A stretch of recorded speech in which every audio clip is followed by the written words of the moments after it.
Welcome back to Sebring, and there you just saw the conclusion of a pit stop. Jörg Mueller on his way out in the BMW, the beautiful Schnitzer BMW. That is the M3 GTR V8 machine. Stalled it for a moment, fired it right back up and on track. And we are still joined by Richard Breckus, the motorsport manager, BMW of North America. And we had a pretty intense discussion earlier, Richard, about the spirit of the rules, in fact, what the rules are, and people's opinions on it. This is a car that does, though, in fact, absolutely meet the rules, and apparently meets them very effectively. So far, basically under the rules, you can build a special car, basically for racing, as long as you build street versions of it, and they have to be sold on at least 2 continents. So we will build a very limited number of these. I mean, very limited. They'll be very expensive. The experience of most competitors is the ones that are bought, the street legal versions actually end up on racetracks. And what that is, in the spirit of the rules, is basically to be able to create GT cars that really can compete. You know what, I think people tend to forget sometimes, those Oreca Vipers, they built a GTR version of that, and in that, I mean, they lowered the engine, they moved it back. Sure. That was a very limited build, and it was also big bucks, but it was the same kind of a story. That's effectively what you're trying to do, isn't it? Get your package up to par, really. Pretty much, and we see other competitors in the GT class doing similar kinds of things. For the street, the 6-cylinder is a phenomenal car. We're about to launch the new M3 with 333 horsepower, and it's an unbelievable car. And that is what will be sold as the production car, will be the 6-cylinder. There are no plans to put a V8 in the true production M3. Now, of course, one of the obvious questions here is, you know, we've seen that this car being campaigned right now by the Schnitzer team. Hit a lock up there on that left front brake going into the turn by the Schnitzer team. But obviously, this engine, this tremendous engine and this new chassis and the like coming out of BMW Motorsport, you can't build them, you know, 10 of them in a hurry here. So obviously the prototype technology group that Tom Milner's team run will be also campaigning this car as well as soon as all of the numbers are built. Oh, absolutely. In fact, the plan, there is only one of these cars now, and that's why it's here. This was really designed as a test. It'll be a great test if it comes home to the end, if it finishes. But at the next race in the U.S., which is Sears Point, July 22nd, there will be 4 of these here in the U.S., 2 for prototype technology, 2 for the Schnitzer team. Both teams are treated exactly the same. They get exactly the same support from BMW Motorsport. They'll both have a team of engineers that work with them. We put this together basically because we got tired of having 30 Porsches and 2 BMWs. So we said, okay, let's bring another team. We'll get at least 2 more. That'll be 4 cars. That'll double our chances. So all of this runs under the auspices of sponsorship, if you will, from BMW North America, the 2 teams, and we're really looking forward to good things. Rich, although you ran in the LMP class last year, I think it's right to say that BMW North America really have a passion for running a road-type vehicle. Oh, absolutely. We've been at this 7 years now. We started this, and I remember coming to Sebring in March of '95, and we didn't have much of a race car, to be honest. By '97, we won, and we won again in '98. We're really committed to this. The GT racing is what really supports the M brand. We have so many, you know, the car club members are here. We have so many fans that love to see the M3 race. Let me jump in just for a second. We're on board here, though, after the pit stop with the number 42 machine, the number 23 McKenna Porsche, now driven by Emmanuel Collard. And this guy, I'll tell you what, they put together a pretty stellar lineup in this car. It's the number 23 entry, joining the likes of Lucas Luhr and Sasha Maas in the pole sitter, one of the top qualifiers. Collard, remember, he won the Petit Le Mans overall in 1998 in the Risi Ferrari, and he was the 1996 Porsche Super Cup champ. So Emmanuel Collard doing a superb job on board that machine as well. There, though, the number 2 Audi, Tom Christensen behind the wheel, continues to lead here as we are approaching 8 hours complete. 2/3 done, almost.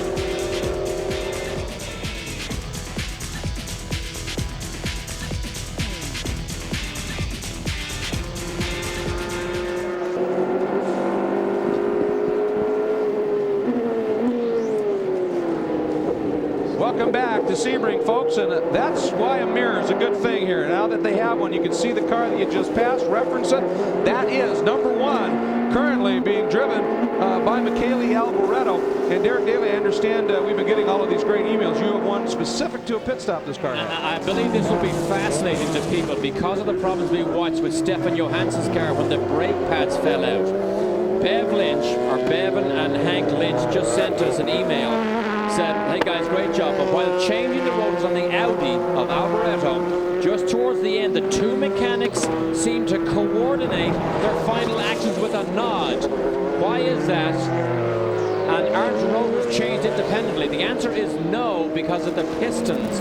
When you push the pistons in, as Alan told us earlier on the left side, if you push it in the left side, they push it out on the other side because it's mechanically or hydraulically connected. So have a look at this replay here. This is great.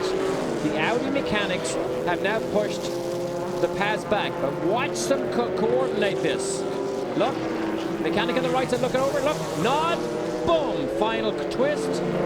And the pistons did not come out, therefore they did not have to bleed the brakes, got into no trouble.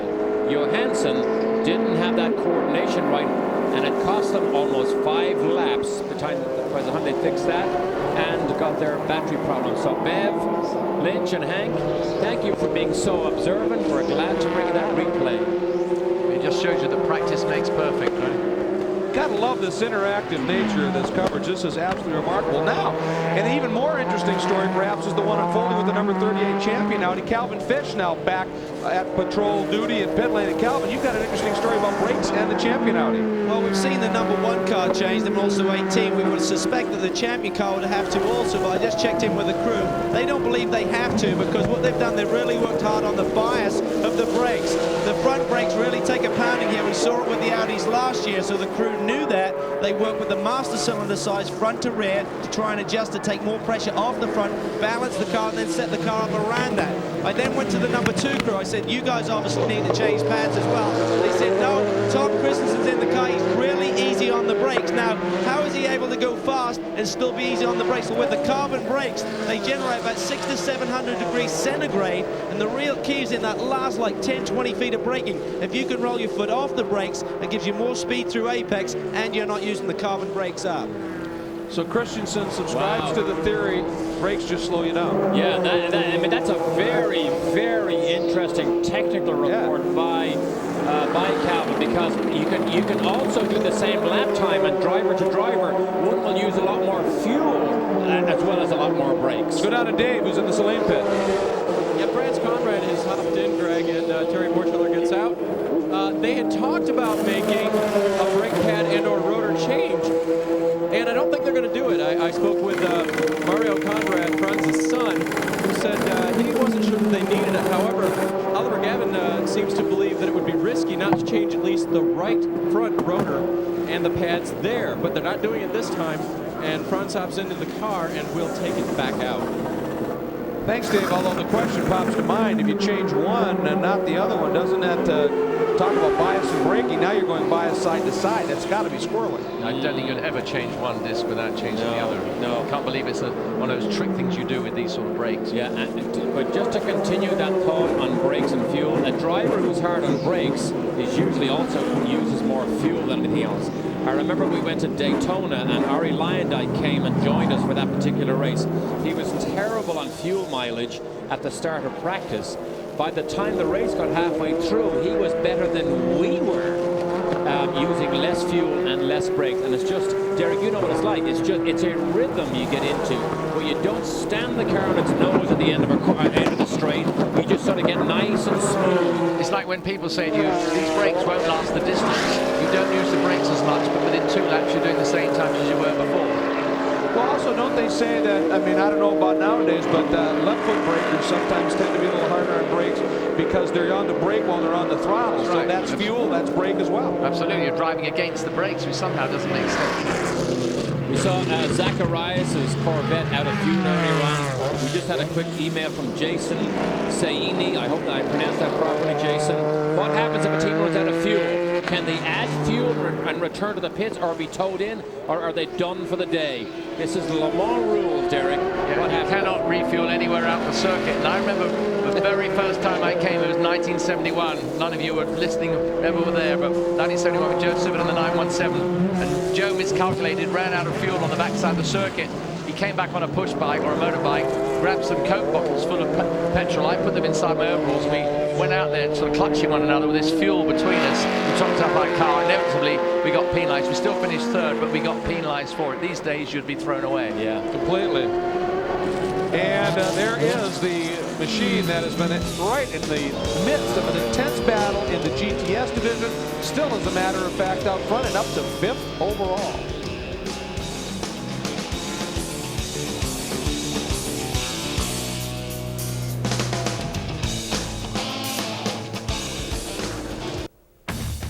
The Superflow 12 Hours at Sebring is brought to you by Audi, Exxon Superflow Motor Oil. Superflow provides protection that's fast, protection that lasts.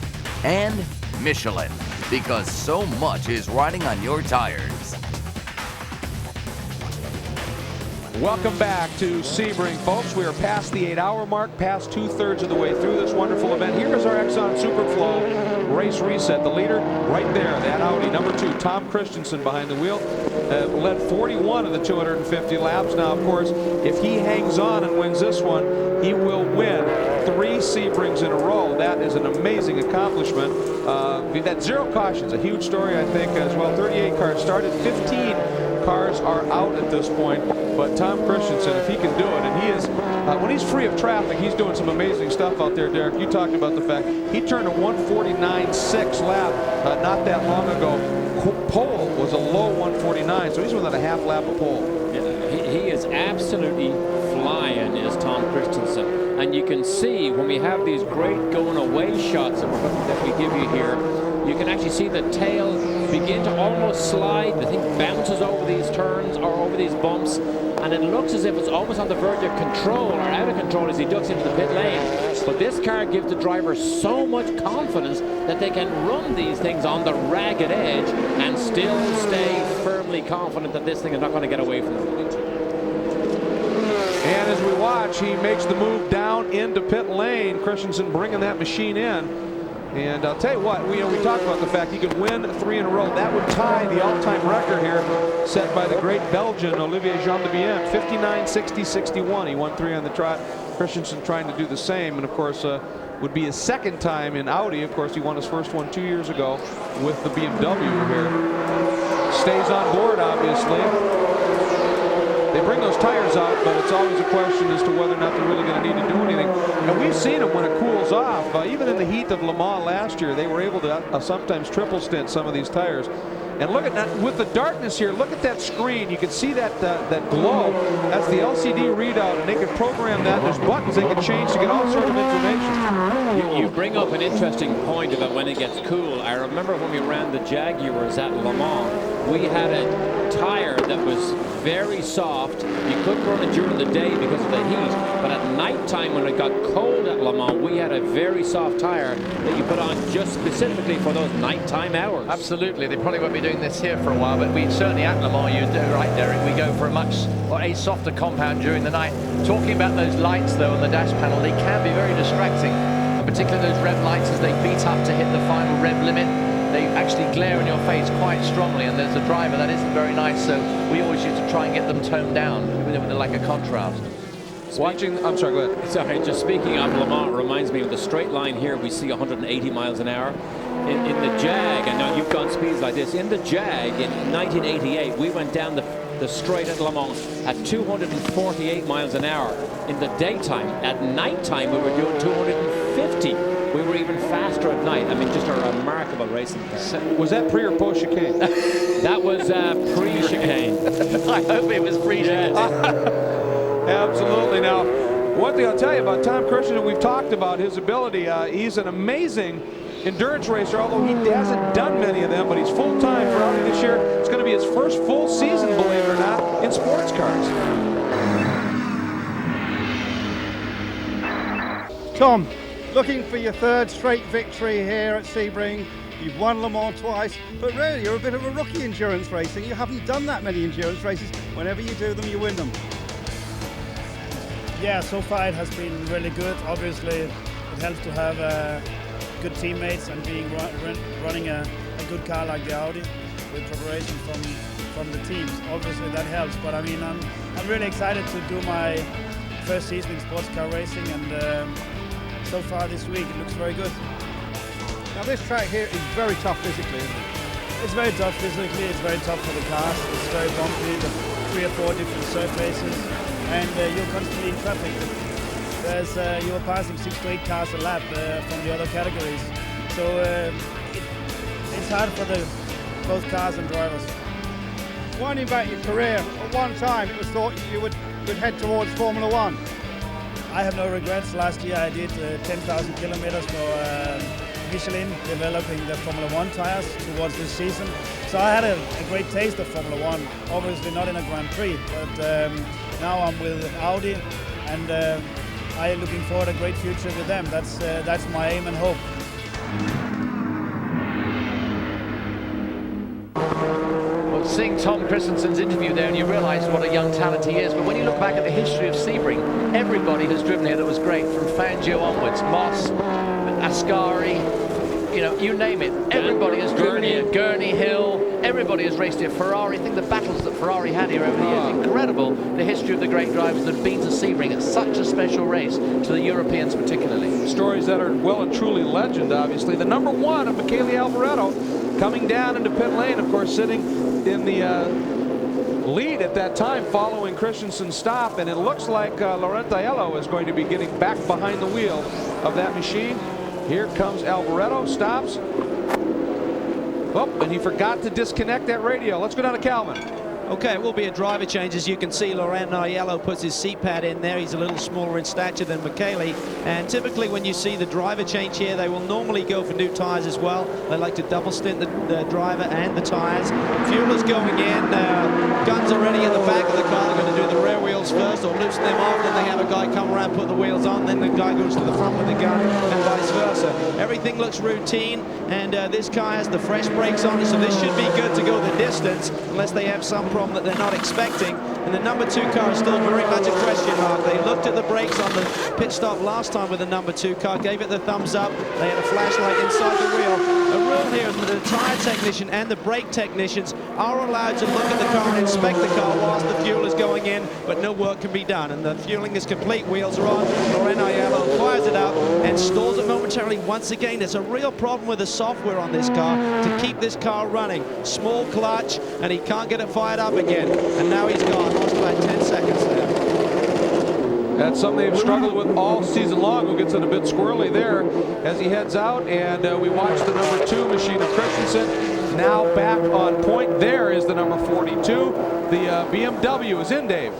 Yep, and York Mueller stays in for a second stint.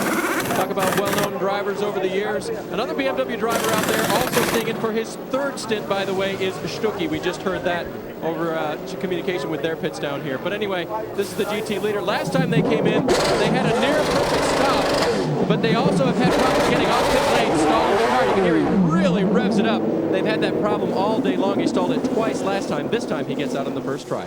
David, and Derek, that's a problem with those rev limiters. That's the one bad part about it, is you got to be on them to lead.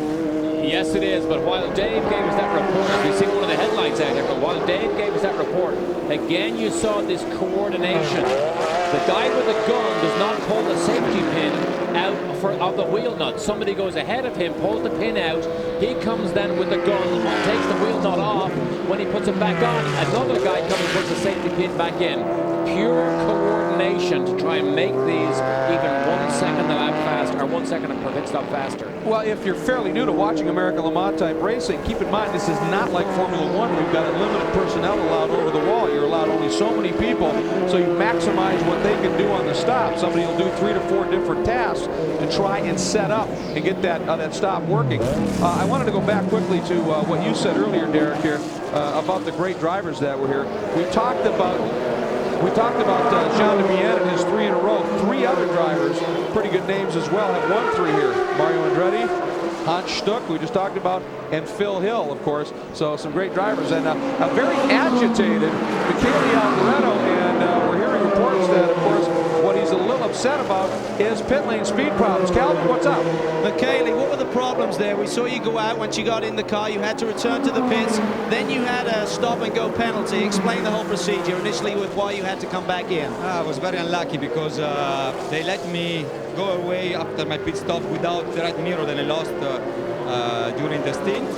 And they called me to put the mirror in. So I come back, and apparently was the pit speed in the pit road was 2 or 3 k's more than our pit limit. But it's very strange because we have a pit limit automatic, so I don't know where I can have these 2 or 3 kilometers more. But anyway, that's race.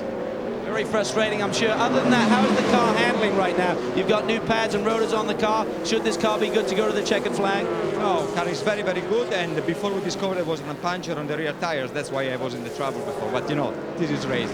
Nice job, man. Still first and second, so that's good.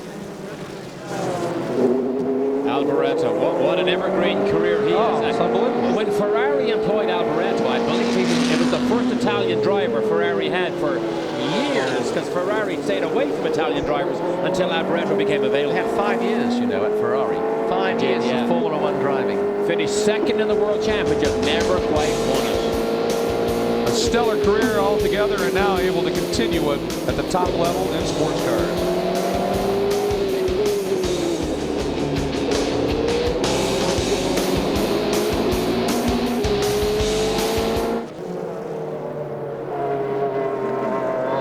Welcome back to Sebring, and as is obvious here, nightfall has hit, and it has hit with a vengeance here.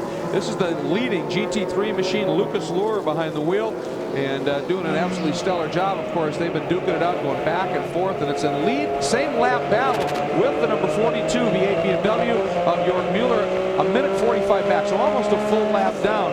But that is still a great battle. We're going to go right down to pit lane. Dave is standing by with the gentleman who runs this team. And that is Alex Job. And Alex, you saw something very interesting. Randy Popst in the car that is not leading actually saw something very interesting on the track. What did he report in? Well, he saw the 42 car lock up its front tires, and apparently they flat spotted him, so they had to come in. It's good for our strategy. Worked well for us at this point, but they were scheduled to stop pretty soon anyway. That's really a real reason why Jörg Mueller came in when he did. Now, what about beating them, Alex? Can you do it? I don't think we can on sure speed. They definitely seem to be able to go quicker than we can when they want to. Fuel economy is going to play a role here due to pit stops.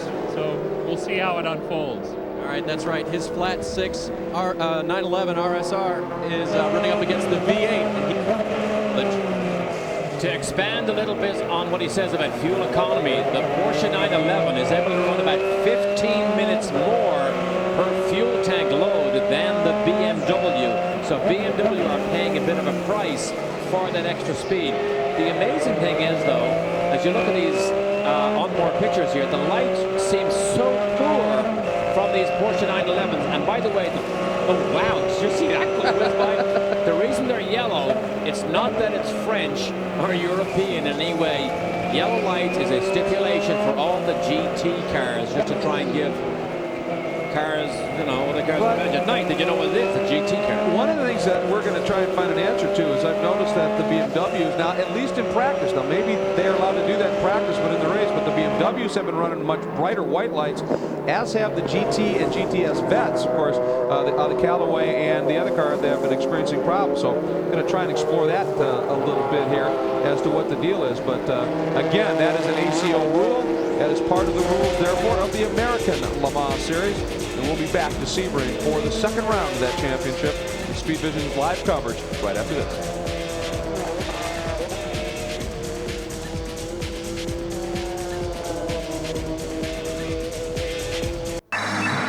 Welcome back to Sebring. It's time to take a look at the highlights from the 8th hour of this event. Here was Michele Alboreto coming into the pits. Notice the flashing on the lights. The rev limiter was working when he pitted. They did a brake change, and they did it to absolute perfection. While they were in the pits, though, the number 18, the Gulf sponsor, Johansson Racing Audi, has moved into the lead. Took over the lead at that point. There it came. But then the number 18 machine, Guy Smith behind the wheel, pit. Their brake and rotor change nowhere near as effective. It took much longer. They lost the better part of 4 laps. Same problem for the number 4 Vet. Moments later, it came in and a very long change for them. So that great camera work right in your face, you're part of that crew.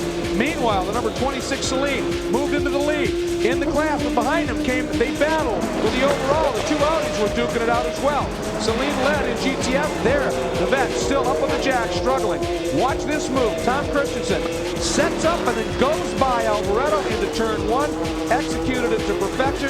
And at that point, Tom Christensen literally unleashed a handful of blindingly quick laps, including a 149.6, and opened up a big lead. And Christensen continues to be in front at this point. So Tom Christensen has had himself another strong day and could have himself a record-tying day if everything continues to go as things are looking. It is still the number 26 Seline, by the way, in the lead in the GTS division. In the GT division, Emmanuel Collard is the driver there. We talked about his remarkable achievements, whether it's in a prototype or a GT car, is doing an absolutely stunning job out there right now as well. And we should mention that the lone LMP 675 car, the class within a class, if you will, it's a prototype division for cars that race at 675 kilos minimum weight. That car had problems and has been out for some time, and that's why you may see him when we show the leaders in the classes. We're only showing the top 3. That car has been out for some time. This is one of those moments watching here. This is some of the legend here at Sebring as well, Derek Bell, of course. It's better now, but in the early days in particular, when it got dark at Sebring, it got dark. Oh, you don't want to bring up those stories. I mean, I seriously remember my first run out there was in practice, fortunately, when we used to have planes landing on the runways. Right. And I went out around the back and you disappeared down the old straight there through the warehouse straight in the 917. I turned into the bin at the back. All the bales had moved, which was the corner. And I thought, where's the corner gone? So I kept going. I found it. I thought, kept going. Suddenly I see all these lights coming towards me on the left as well as on the right. And I thought, where the heck am I? And it was a plane landing on the runway beside me. Unbelievable. Let's go down quickly to the pits and Calvin Fish. Cal? Well, the Gulf Audi is in. Guy Smith brings it in, turns it over to Stefan Johansson. Again, these guys do not need any seat inserts. They're about the same size. Looks like a routine stop, fuel going in. And I don't think there's going to be any tyre change, which they must be a little bit out of sync. I don't see any tyres ready.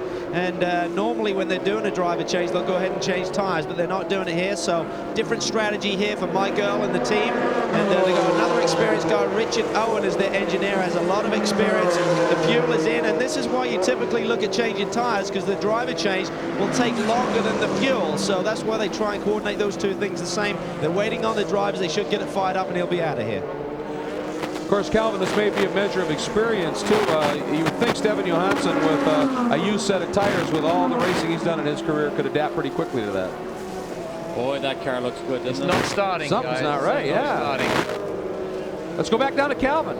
Well, there's a problem here. Stefan just said there's nothing happening down here. They're going down inside. Typically, that's where the ECU box is. And now they get the nod, and he's going to try it again. Calvin, there don't seem to be any life whatsoever, Greg. They had a battery problem with this car earlier. I wonder if that may be revisiting. Well, that's where they went down. The alternator's not charging the battery sufficiently. They unscrewed something. Watch the way the brace goes. Yeah, he's unscrewing something. This is another dead battery, I bet you. Changed the battery one time already. Remember, he lost the 5 laps with a battery change and with the botched brake pad change in the front. They actually loosened up the entire carbon floor of that car to get at something down there. To get at the battery, I should imagine, underneath that supposed passenger seat. What a shame. While we watch Stefan, quick Here they come, spare here. battery, sorry, coming out there, Derek. While we watch this go on, quick email from, this is from Duncan Meller. He asked, he knows that champ cars have 900 horsepower. How much horsepower does an LMP car produce? Well, the Audi is a V8 turbo, the one that you're watching right here. It is a restricted 610 horsepower. In other words, it could make a lot more, but they had air restrictors right above Stefan's head. The GTS car has about 600, the GT car has about 400. Calvin? Well, they changed the battery. They came across with one, had a bit more padding in it, wouldn't fit. They stripped some of the padding off. They put in the access panel back on, and it's amazing. I don't think Stefan Johansson probably knows how much horsepower this car has. We spoke to Dorsey Schrader. He said, we don't know how many revs the car runs to. He said, we just get those lights that come up along the top of the dashboard. That tells us when to change gear. No idea whatsoever the RPM on these Audis.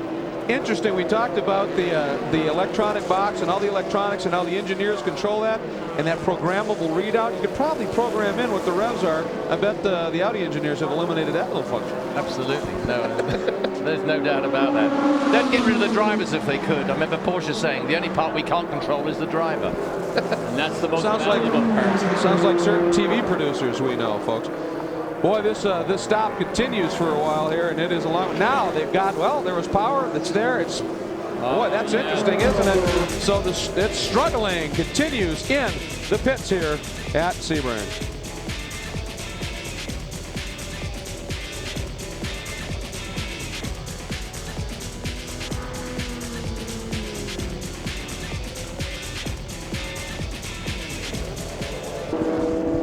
Welcome back to Sebring and Speed Vision's live coverage of this great event. Watching the GTS leading. That's the Seline S7, and it has been doing an extraordinary job in the hands of Franz Conrad. But of course, Terry Borschuler and the other driver in that car also pretty quick as well, Oliver Gavin. Been a lot of questions about this car. Let's go down to Andrew Marriott, who's with Steve Seline. I certainly am. The man that used to race under the name of Gasoline. Well, that was a long time ago when you raced as Gasoline. Now you've really gassed up a great car. A lot of people are asking us about the engine. Tell us about the engine. It's a Seline engine. It's not a Ford. Yeah, it's almost predominantly all Seline product on it. We use the 4 dimensions, and at the bore spacings, the camshaft relationship to the crankshaft, all the water jackets are basically Ford. But the block is unique to us. The heads are unique to us. Rods, piston, crank, all of the upper manifolds, all of that is all Seline design. And we then have a different water pump that we put on the front of it. And we've done, over the years, doing the Ford Mustangs and racing for last year is where we really have been developing it to fit into our new car. Now it's push rod, but it's all aluminum, isn't it? Yes, it's 100% aluminum. Actually, it has titanium, stainless steel, and even beryllium on the exhaust seats. So we're using all the latest of materials available to us. Steve, these are racing. We've got this race car out here, but you're going to do cars for the road, aren't you? When are you selling those? Well, basically, we're racing almost a direct copy of the street car that we are selling. We have 15 dealers in the U.S. There's 15 over in Europe that are selling the new Seline S7. And obviously, it's a very fast car. Commercial over, but you must be delighted with the way the car is going. I didn't get it. You must be really pleased with the way the car is going. Yeah, so far we've been exceptionally happy. We're in a little bit uncharted territories because we haven't pushed the car this hard for this long, so anything can happen. We still got a few hours to go. He's still Gasoline to me. Back to you in the booth. Did we hear Andrew Marriott say aluminum when he should have said aluminium? That Brit is spending too much time in America. He's only been here 2 weeks and he's already sounding worse than you and me. Aluminum. Andrew Marriott, hide your head. Very interesting to see how the rear discs on that Seline are glowing and the front ones aren't. The front ones are glowing, but not as much as the rear, exactly. So a rear biased on the brakes on that Seline. You two accented gents, you know, Marriott's going down to his home in Florida for a couple of days afterwards. See the number 18 Golf Machine here, and again, that car back out on track. Let's go back down to Calvin Fish, find out what happened with that. Well, finally they got it fired up, Greg. They put another battery in, as we saw, and that didn't do anything. The lights came on, but not enough juice in that to get it fired up. They got some sort of charging problem within the machine. So just like back in England, if you ran out of sugar, you'd nip next door and borrow a couple of pounds from your neighbor. That's what they did. They went over to the Yoast pit, borrowed a battery, put it in, and fired straight up. So I think they're prepared now. I suspect that on every pit stop, they'll have a battery ready just in case the problem continues. Factory support of another sort. I'm very surprised some of their telemetry hasn't told them that already. Yeah. You'd think something would be telling them that. The way it is dark now, you really begin to rely on the lights. And you can see how powerful some of the lights are in here on various cars. There are some GT cars in particular running around here with surprisingly very little power in their headlights. By the way, the East End speed line is on, and the question that's just coming across is how could the golf team not know to do that in concert? I think they knew. I think it just didn't quite sync up. They didn't quite get it done at the same time. And one of the things too we were going to mention during those highlights from the 8th hour, of course, I think it was just referenced on the screen here. When Michele Alboreto brought that #1 machine in for its pit stop, that rev limiter was flashing. So that's where a bit of the argument here is they don't understand how they can exceed it when it's electronically regulated like that. And of course, the radar guns are saying you did. One thing is for sure, that they pick you up for 3 or 4 kilometers over the limit, and that is pretty tough. You have to read that little, because I tell you, I know it's the limiter, but they pick you up 3 or 4 over. And if you come in a little bit hot, the car isn't going to stop you dead. Your wheels are going to sort of judder and slow you down as you go over the line. So it could be difficult for it to actually pick it up perfectly. And I guess the question is are those guns, are they hard mounted aiming at a certain spot, or if a person's holding them, can you pick them up a little bit further down the line by accident? They're actually in the wall. I saw them mounted right in the wall. They're right on the top of the wall. I mean, I would expect nothing less from the series, but just sort of interesting how that works. Watching again as we're on board the #1 Audi, some of the great telemetry. Something that surprises me here, and Derek, you can watch it as we go through turn 1 here. The headlights on this Audi do not go far down the racetrack. Look at this. The right side are actually almost pointed down, only about 25 feet in front of the car. I'm surprised. I'm surprised too, Derek, but as we mentioned earlier, I'd want to see that wall on the left going through turn 1 pretty closely, and that's where the lights are pointed. Right. Well, and unlike the earlier days here, of course, now as you drive around the track, a lot of those construction system lights are showing on some of the corners, so that long look to the lights maybe not quite as necessary.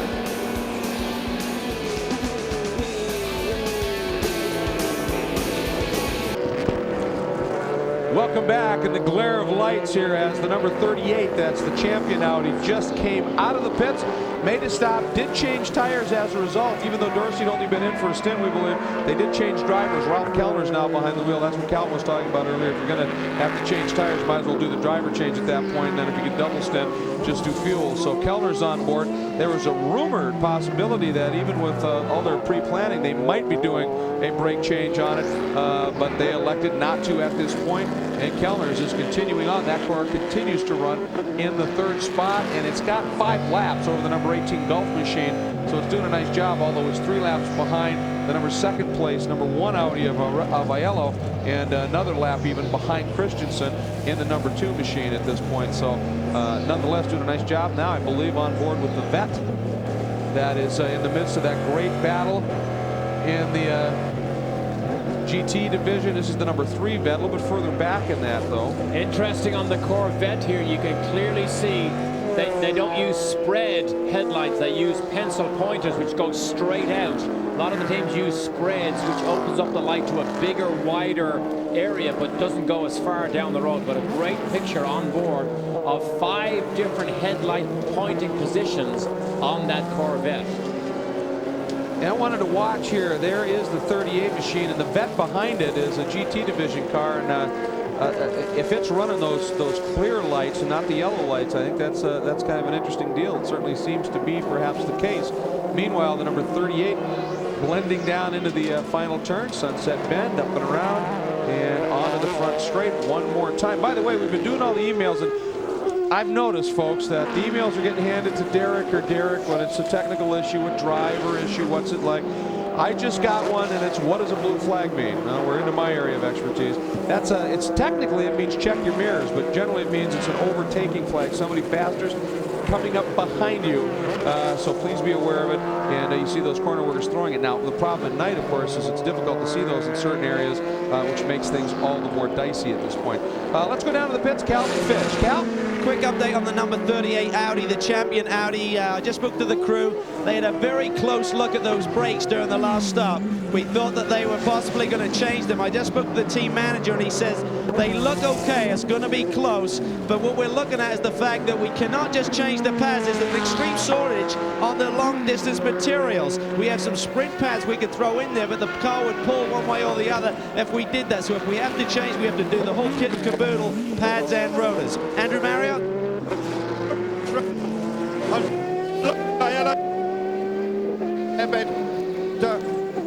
No, not a very happy time for you. obviously a little technical issue there, and Andrew's buried back in the garage area at this stage, and there's an awful lot of electronics and an awful lot of stuff happening here, and he's trying to get him now. He's they're trying to bring him out into an area a little bit better in terms of signal reception. A lot of metal beaming and stuff in that garage. That's just what you need as a driver when you're lying down having relaxing. You get Andrew Marriott standing over saying, "Could you come outside? Because I can't pick your voice up in here." And TV guys say, "Get up, get out of here, come and talk to me." You know, I think there's still some trouble with Andrew's mic. Look at this here. Is that's the golf car right there, and the number 1 in hot pursuit at this point, Ronaldo. And they're looking to put that car yet another lap down. And it's a sad thing, isn't it? I mean, in the number 18 machine, Stefan Johansson, Guy Smith, when everything's working right, that car has been very, very quick. The problem is that they've spent entirely too much time down a pit lane. Just remember, too, this is Ralph Callens' possibly, I think it's his first run in the dark in the race. He did it in qualifying practice, obviously, and he's just finding his way around. He doesn't want to do anything stupid. Let's go down to the pits quickly. Calvin Fish, you're standing by with Dorsey Schrader. Dorsey, how's the Audi holding up? Doing pretty good, Calvin. I tell you, we did a bunch of conservative stuff. The tires was one of them. But the other thing we were conservative on is brake pads. We don't think we have to change the brake pads. Right now we're running on a conservative fuel map, trying to get fuel mileage and outlast them, and we're being pretty easy on the brake. But I ran a bunch of 52s just then. That's, I don't know, 51.9 is the best I did for a while. Pretty happy about that. Do you go softer as it gets cooler at night, or does that affect the balance too much if you go softer on compound with the tires? Actually, we switched about midday to softer, and they're really good for about half the stint. Then the fronts start to go off. I end up with a lot of understeer right at the end of the session there. But we're soft now, and we're just going to try to run it out on the brake. How much adjustability is there in the car once you've set it for the race? I mean, sway bars, can you change shock adjustment or anything from inside the cockpit? Well, the one thing this car has really shown us a lot is the brake bias is really sensitive. When we go out on sticker tires or cold tires, we have to go 2 turns toward the rear, 2 clicks toward the rear, and then as the tires come in, go back the other way, and then at the end of the fuel stint, go back the other way again. So we're using the brake bias quite a lot. Rear brake bars actually help the car rotate when it's understeering a bit. Yeah, you know what we found out was if we have a little rear brake in, you can get the car dancing around a little bit and actually slows it down better than locking in front. If it locks in front, you have a flat spot and you have to pit. Looks like fun. Yeah, it is fun. I tell you, I haven't seen Dorsey this lit and energetic and smiling about life and a ride for a long time. It's been a good couple years for him. No, but I will tell you something. He's talking about having a rear brake bias. He does not have as much rear brake bias as he thinks on that car, because on our sideways pictures of that car in the braking zone, the front ones are still glowing red, not the rears. By the way, take a look at this. A moment on the backside of the track. Andy Pardo, the number 44 American Viper racing machine, gathered it back up and headed back out, and there you see one of those blue flags being thrown at the start line. That becomes very important as it gets dark here, because some of the flagging stations that the drivers might rely on during the day for those blues, you can't see them, so you don't flag from there. So having that guy up or gal up in that start stand with that blue can save you big time. Going to show you our top 3 in each of the classes. Remember, the LMP 675 cars retired.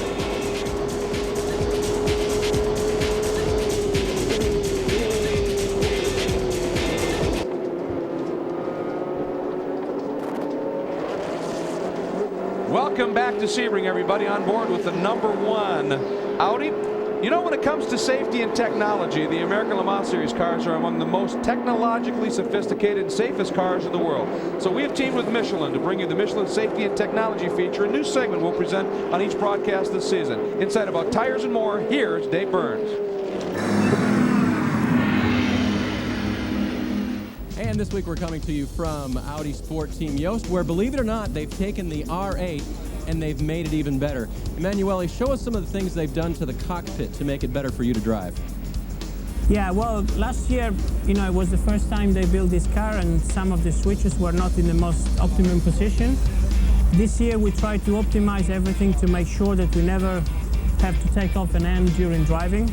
Of course, we've got the gear shifting here, which is really, really nice, you know, upshift and downshift very, very quickly. And then a very important switch is the reserve switch. Of course, we don't have any fuel gauge, and the only warning to tell you when you have to stop for refueling is a reserve light, which tells you you've got 10 more kilometers to go. And then you have to go on reserve very quickly to avoid a cut-off. And so this is the #1 switch to stretch the fuel window as much as possible and not to have the cut-off.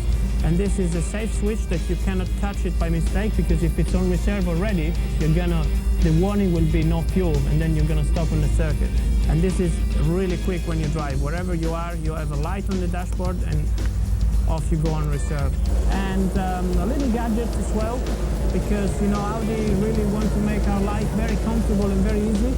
We got an electric adjustable rear mirror here, like a road car, like a limousine. Left mirror, right mirror, and this is very important at night, because at night, of course, the lights of the rear of the cars which follow you are annoying you a little bit. So you can adjust them, they hit you just about, and your driving is a bit more comfortable. And the #3 Corvette down in the pits. Calvin? Well, the problems continue, just trying to get the #3 car fired up. It started from about the 3rd stint on. We believe they changed the starter motor. They've gone back underneath trying to resurrect this car once again. But I'm over on the pit wall now with Chris Neifel, who just jumped out of this car. Chris, this has obviously hampered your ability of winning Sebring. This seems to be a curse here. This is strike 3. This is the 3rd straight year we've not really gone into the 6 hour without pretty major difficulties. And we're trying to get the #3 car home best we can, but it's 1 step forward and 2 steps backwards. We understand you got a pit lane speed violation, and there's the new car chief steward. How's that going to go down in the next driver meeting? Well, thanks to my buddy Johnny O, he got the pit speed violation, and I had to pay the ticket, and that's all right though. I'm a big boy. You got one under your belt already at Mexico. How did the weekend go? What are you looking forward to this year? Oh, it was fantastic. The full series is outstanding. Great teams and drivers. CART has a fabulous organization in terms of the people that really work to run that show, and it's just good to be part of such a great team. Good luck with that, mate. We're going to miss you. Thanks, man. The way he passed the buck there, he can still be plenty much like a racer and not a steward, I think. That was very good. At least he'll have heard all the answers when he asks the questions. Very true. Yeah, look at the BMW here. What a disadvantage this thing has now, just with one eye on the front. Left-hand side, right side has been dead for quite a few hours. So that is not, look at it behind here. Cannot light the right side of the road. That will give him some problems, particularly when he goes down to some of these dark right-handed apex. At least it's on for turn 1. Yeah. You want me to do a couple of quick emails? Do a couple quick emails. Okay, love the coverage. This is Mark Waite from Staten Island. Why the flames out of the exhaust of the braking zone? Unburned fuel gets lit by the exhaust. Boom, you see the explosion. Second one is Holly. Holly didn't give us her second name, but her email address is sensualchick@aol.com. In such a male-dominated sport, has there been any female GT drivers? I know women have their own circuit with the Panos, but are they allowed to drive in these endurance races? Absolutely. Claudio Hertgen started this event. She was in the one of the Lola P67 cars. Milka Duno is another female who will race very shortly in the American Le Mans Series races. So yes, absolutely, door wide open for females or Irishmen or Englishmen or anybody, right? Pretty the better, if I may say so. Yes. Actually, Bob Varsha just whispered into my ear over 3 dozen women racers in here and over the years, and including Janet Guthrie had such a great run in Indy. Has 2 class wins as well. So superb story there as well. And of course, sensualchick.com, courtesy of Derek Daly, is going to get a slew of emails for the rest of the evening here. We'll be right back.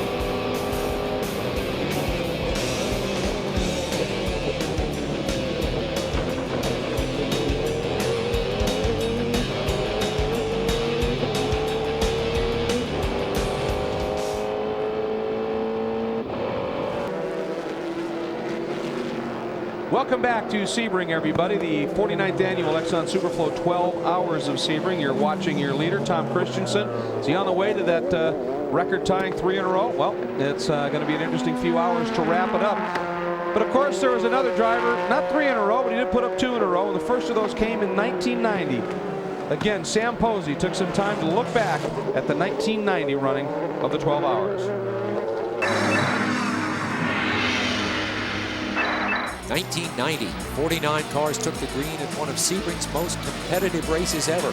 The number 86 car, Bob Wallach, led early, followed by pole sitter Derek Daly in the number 84 Nissan. Wallach's car would break. The Frenchman then got in the number 0 Yost Porsche, taking it into the lead by late afternoon. 2 hours from the finish, the Porsche-Nissan battle ended when Wallach's teammate Henri Pescarolo crashed while trying to lap a slower car. Next to challenge Derek for the lead, the number 61 Jaguar of Davy Jones, Jan Lammers, and Andy Wallace. With half an hour left, Jeff Brabham got into the other Nissan, passed the Jag, and finished second. It was a Nissan 1-2 with Irishman Derek Daly getting his first win in the U.S. on St. Patrick's Day.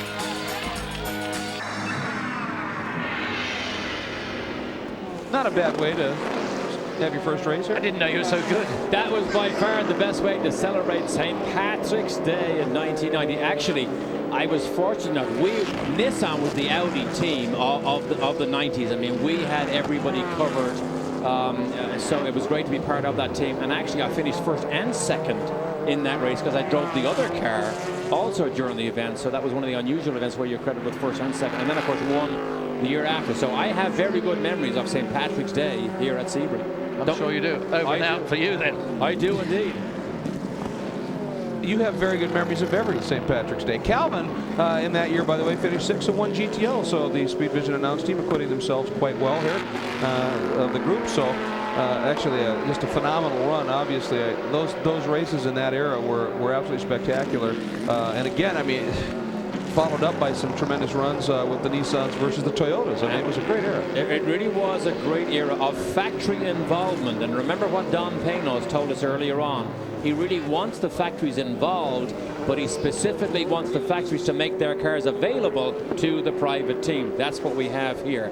But also, I think it's interesting that Bob Wallach's name was so prominent there, as he was every time he came here. Friend of yours, Derek Bell, I know for so many years. I was his teammate at Daytona in 1986. I won with him in '89. At Daytona. And for those of you who don't know, who may have tuned in late, Bob Wallach was killed in a road accident on his bicycle here yesterday. And many of the teams here are carrying black armbands. And his name is on many of the cars here because Bob Wallach so fondly remembered for his success at endurance racing that, I mean, he gave his life to. That's what he lived for.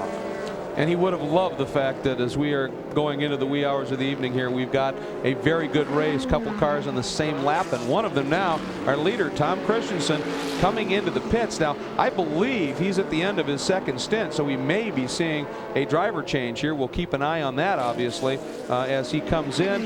It is the same lap now that he comes in on, so this is an interesting battle. Calvin. Tom brings it in and immediately hops out. It's going to be Pirro replacing him.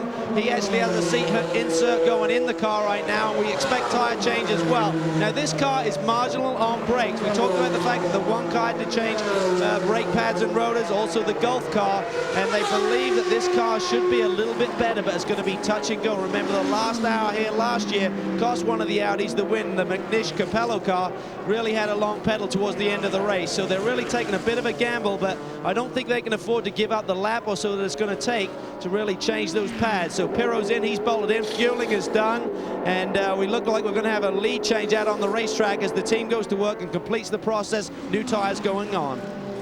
Absolutely right, Calvin. Lorenzo, we were just on board as he flashed by the start-finish line, picked up the lead as Christensen now hands over to Emanuele Pirro, and we have now, well, we're 9 hours in, less than 3 hours to lead at this point. There's your GTS leader, the number 26 Seline in the pits. And let's go quickly down to Andrew Marriott.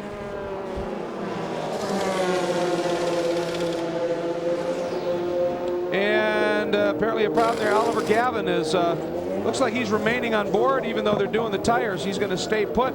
And again, they're in a pretty solid battle still with the number 4 Vet continuing to experience some minor technical problems with Andrew Marriott's mic. There he is. Andrew, go.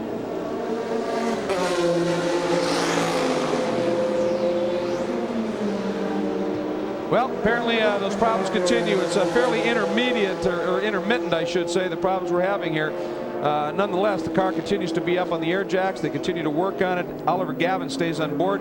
Remarkable story, as we've alluded to. Showed up here with 8 laps previous in a Seline of any kind and put the car on pole in qualifying and has done a great job. There is the Corvette, and this is number 4. This car that's second in the class, and he just picked up the same lap. So our GTS leaders are now on board the same lap, and that stop by the number 26 machine looked a lot longer than they anticipated it to be. Some problem. Yeah, see the brake bias again, heavily towards the front on this car because you don't see the rears glow at all. So obviously more brake bias and hence more brake wear on the front of that Corvette.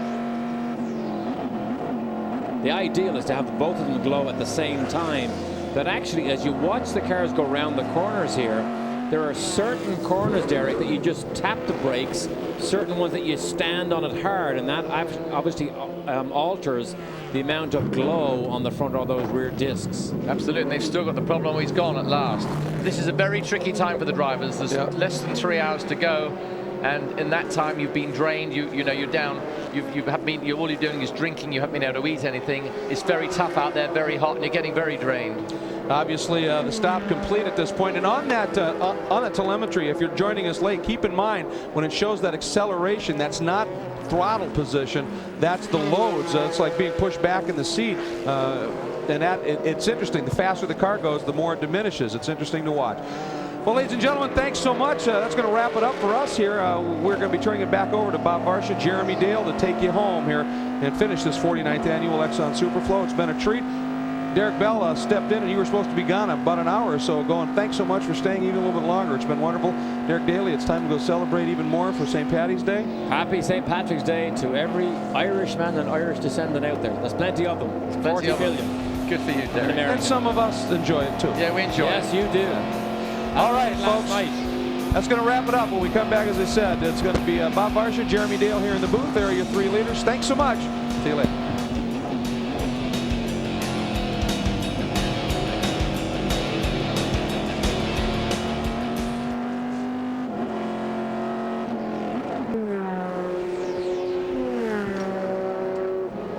The day has come and gone in Sebring, Florida, and still the 49th running of the Superflow 12 Hours at Sebring continues.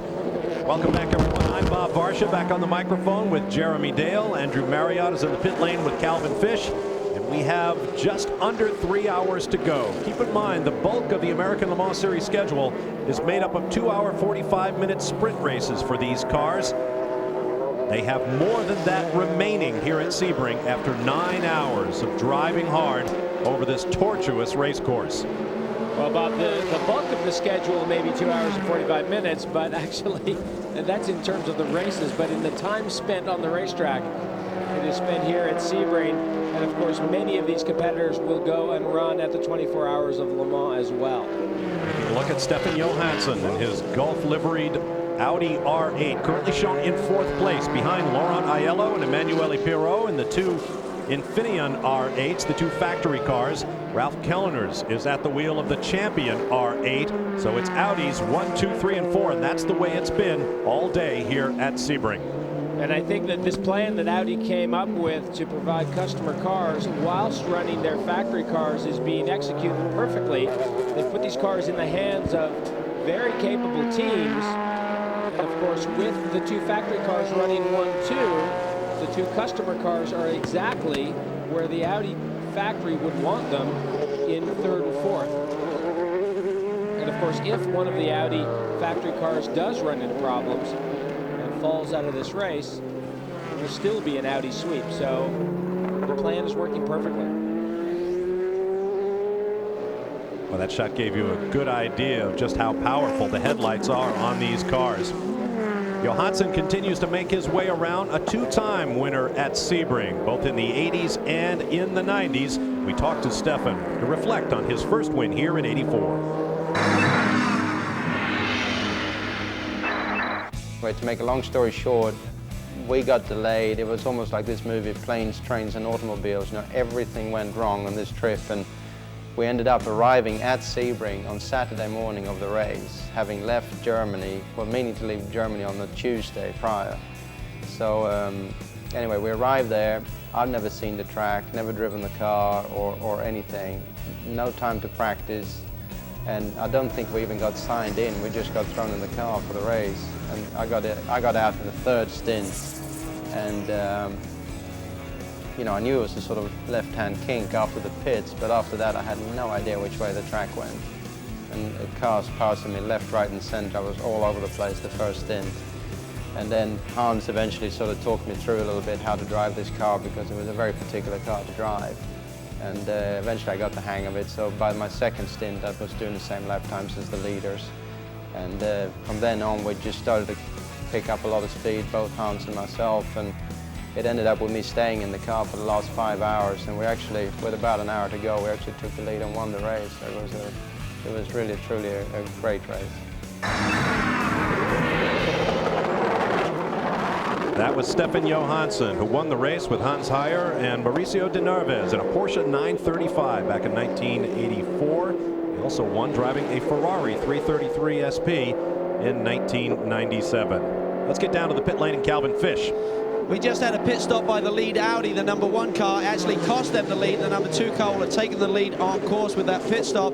Standard procedure, driver change. Capello got in, Aiello got out of the car, and it's really remarkable to see, since Alan McNish left this team, how Ronaldo Capelli has really stepped up to the plate and become a leader of this number 1 machine. He's really comfortable with a year under his belt. He goes back out there in darkness, and if you recall 1 year ago, it was in the last couple of rounds that actually cost the victory, when the car was badly hampered by one headlight out and a long brake pedal, but things are a lot different this year. The car looks healthy, and the big question mark is, can the number 2 car go the rest of the distance on those brakes? Now here's the battle in the GT class for second place. The GT runners all very close together. In fact, I believe these cars are on the same lap as the class leader, Emmanuel Collard. This is Christian Menzel and Jörg Mueller.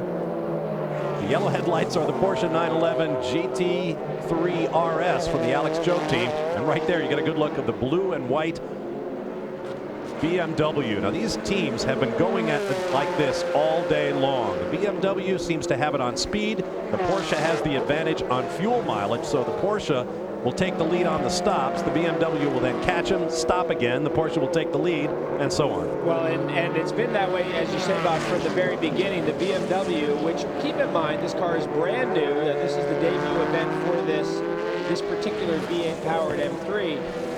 It's not a totally developed car yet, far from it, as a matter of fact. So they are not doing nearly as well as the Porsches on fuel economy right now, to the tune of about 4 or 5 laps less on each tank of fuel. And to make up that time is really a daunting task, and they've been doing, to this point, they've been doing a great job of it, but it's just, you know, it really is deflating if you're a driver to have to get in the car after all that hard work and be right back where you were and have to march your way back through. And keep in mind, the Schnitzer BMW teammates are just 2 drivers, Jörg Mueller and J.J. Leto, while the Porsche team has a crew of 3. And that can really make a difference over the course of the day.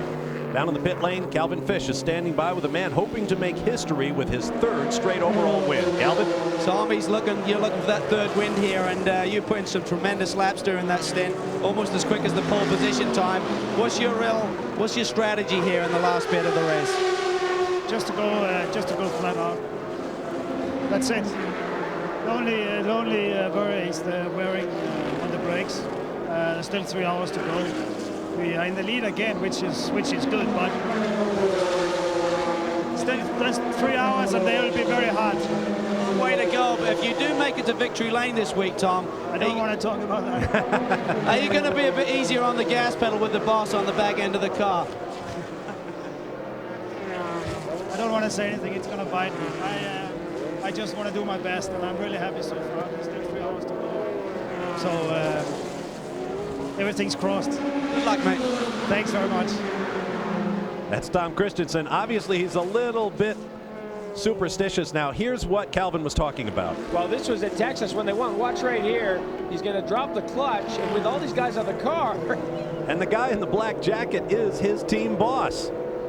Yeah, you don't want to hurt the team boss. That's not good for job security. But I really have to agree with Calvin.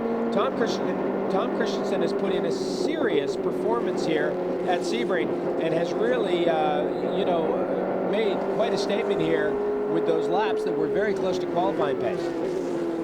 On board with one of the race-leading Audis. That's the #1 car in the hands of Laurent Aiello. There's our announce position, high above the start-finish line here at Sebring. We've still got quite a ways to go. Stay with us.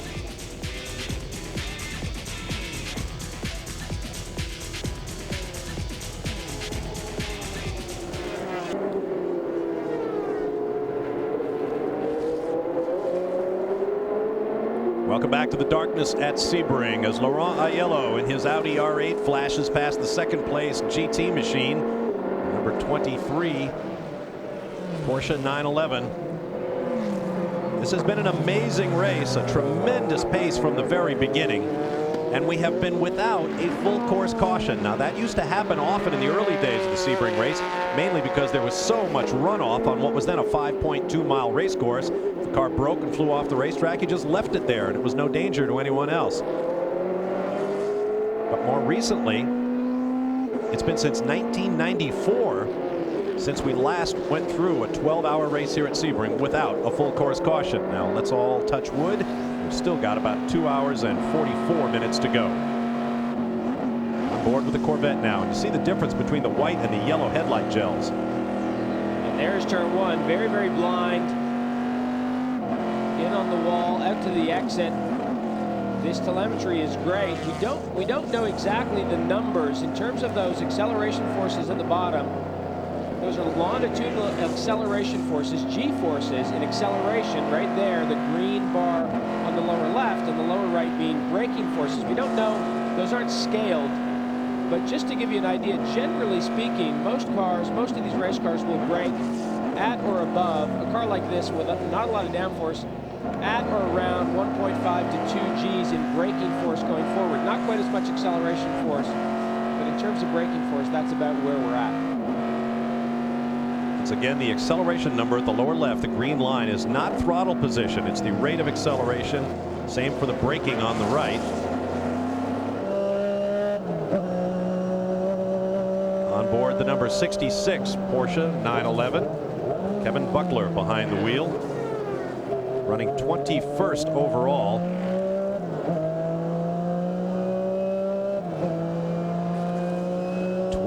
In GT. And you can see when the drivers get to the points where there are some of those temporary lights, the lighting is not too bad, but in reality, when you're a driver, sometimes there's one of the Audis flashing by. When you're a driver, going through the lighted areas and then back into the darkness actually isn't that good. I mean, that's something that most people from driving on the road, they understand that sensation and that problem. And often, when you're driving in these long distance races at night, you'd rather just stay in the dark, let your eyes adjust down to that level, and stay at that level. See the lack of bright lighting in the cockpit for that very reason, to help the driver keep his eyes adjusted to the darkness. And as pointed out earlier in the broadcast, when it gets dark here at Sebring, it gets very dark. Now there's the number 6, climbing out is Hans Stuck, wearing the Hans device, head and neck supporting device. It's become so popular in the wake of the tragic accident that befell Dale Earnhardt on the last lap of the Daytona 500. And actually, Bob, we've had a number of emails asking about the Hans device. There are a limited number of drivers wearing it here because it is a little bit more difficult in terms of doing the driver changes. There's no question about that. But the Hans device, especially with the most recent events, there's a lot of attention on it. And the development continues, and it's only going to become easier to use. And really, we're not that far away from almost all of these sanctioning bodies making the Hans device mandatory because it's just common sense. No question about it. Manufactured by Jim Downing, developed by Dr. Bob Hubbard, Jim's brother-in-law. And they tell us that they have sold more of those devices since Dale Earnhardt's accident than they did in the previous 15 years of the device's existence. Well, as a matter of fact, Jim Downing was going to try and come to Sebring, but he couldn't come here and race because they've been in production with the Hans device up in his Atlanta shop. So Hans Stuck has climbed out, the only active 3-time winner of this race. He may be joined by Tom Christensen of the Audi team tonight. That story has yet to play out. We'll take a break and return to talk to Stuckey.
Welcome back live to Sebring International Raceway for the 49th running of the Exxon Superflow 12 Hours at Sebring. Bob Varsha along with Jeremy Dale, joined by Alan DeCadenet. Down in the pit lane, Calvin Fish and Andrew Marriott. We're coming up, in fact, just passing 8 p.m. Eastern Time, leaving us with about 2 hours and 38 minutes to go in this 12-hour sports car classic.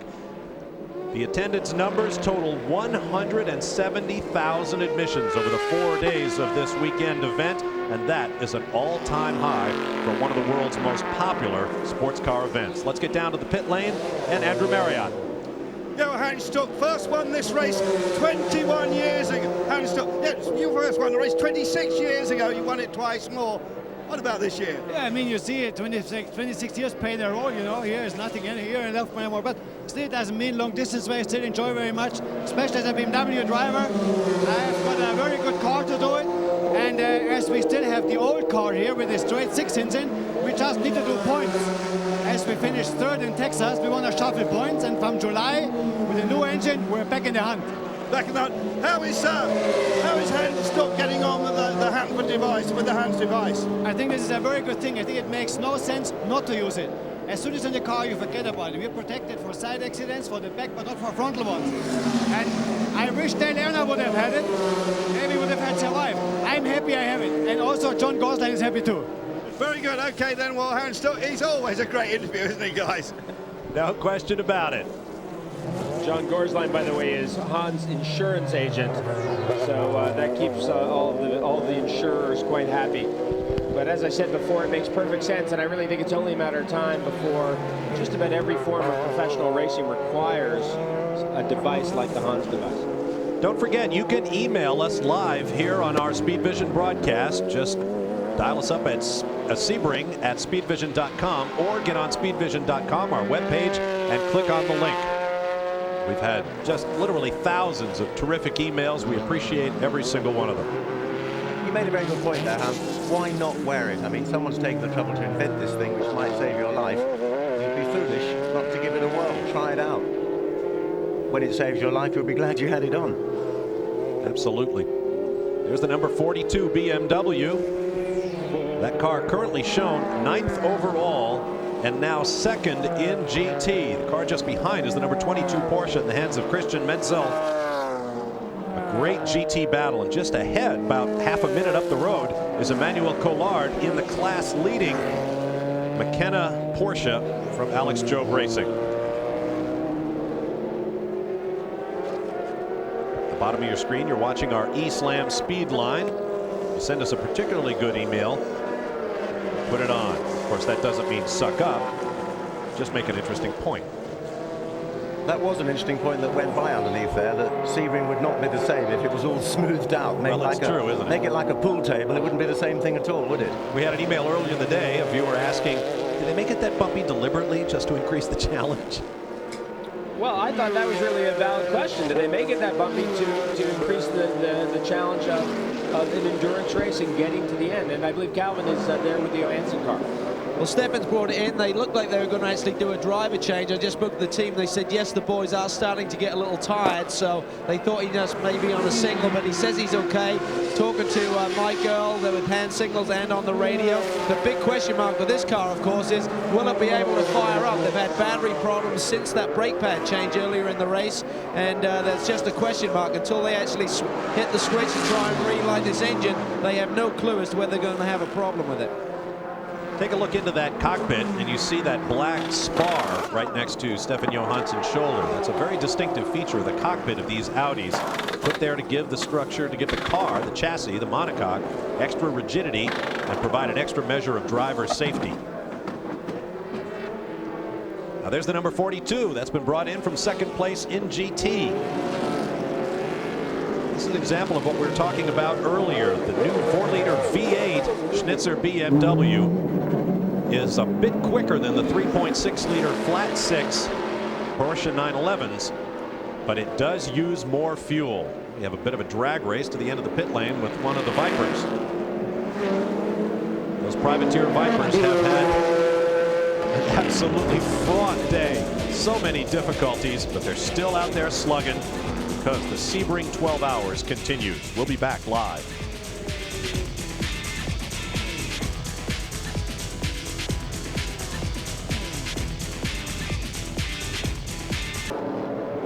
Back live to Sebring, Florida, where the flag flies at half-staff in memory of the great Bob Wallach, who was killed in a tragic road accident here at Sebring on Friday night. He was a part of some of the most glorious chapters of the history of this incredible race. Sam Posey takes us back now to one of the greatest Sebrings, 1985. Bob was a factor.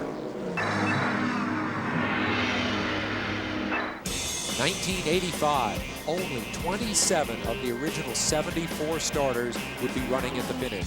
Pole sitter Hans Stuck and Bob Aiken's 962 started from the pole, but cut a tire at nearly 180 miles an hour. He was out. Al Holbert lost a wheel on the first lap. With co-driver Derek Bell looking on, the crew replaced the nose, got the car back out. But the most spectacular incident involved Jim Busby. He was leading when a piece of debris exploded up through the floorboard of his Porsche. What would happen next? A.J. Foyt had to be wondering as he watched his teammate Bob Wallach set the pace. Foyt and Wallach had won Daytona and were looking to capture the 36 hours of Florida. Meanwhile, the demands of playing catch-up for the Holbert car was too much. Foyt and Wallach cruised to a 4-lap victory, averaging over 113 miles an hour. It was Foyt's first Sebring win and the last victory he would ever achieve in his historic career. On a personal note, that 1985 race was my first here at Sebring, and I must say that Bob Wallach was one of the most interesting interviews you could ever have as a pit reporter here at one of the world's great sports car races. Bob Wallach, very, very much missed here at Sebring and will be throughout the world of motorsports. There's the number 1 Audi, currently shown second place in the hands of Laurent Aiello, coming in for a pit stop. You see the flashing of the dashboard lights. That means the pit lane speed limiter is on. Excuse me, Ronaldo Capello in the car. And Calvin Fish awaits him. Capello brings it in. Reportedly, he's got a puncture. I can't see anything obvious on the car. I'm going around. Yes, now I do. It's the left rear is completely shredded, so he's got a puncture out on course. He's trying to get the car back to pit lane. No bodywork damage, and this is like we've seen before with some of these guys. They really have to use their head, use their experience to determine a speed where they can actually get it back to the car. They check the wheel bearing, make sure nothing's loose. The wheel seems pretty tight. They'll have a look under there. There's no external body damage. They're looking underneath. There's a bit of a thread off the carcass of the tire that's wrapped itself around the suspension. The crew member is clearing that up. Now he's putting the wheel back on. They've gone ahead and changed the other 3 wheels, and now they're finishing up with this left rear. So it should be okay from here on out.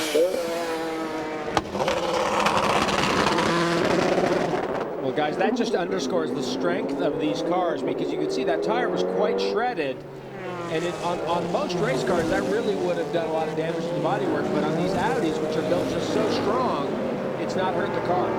This is Ralph Kellner's in the cockpit of the champion car. Fueling continues. Of course, that means that no one else can touch the car. See the vent man crouching at the back, ready to bring the car up on the jacks. Well, he decided not to.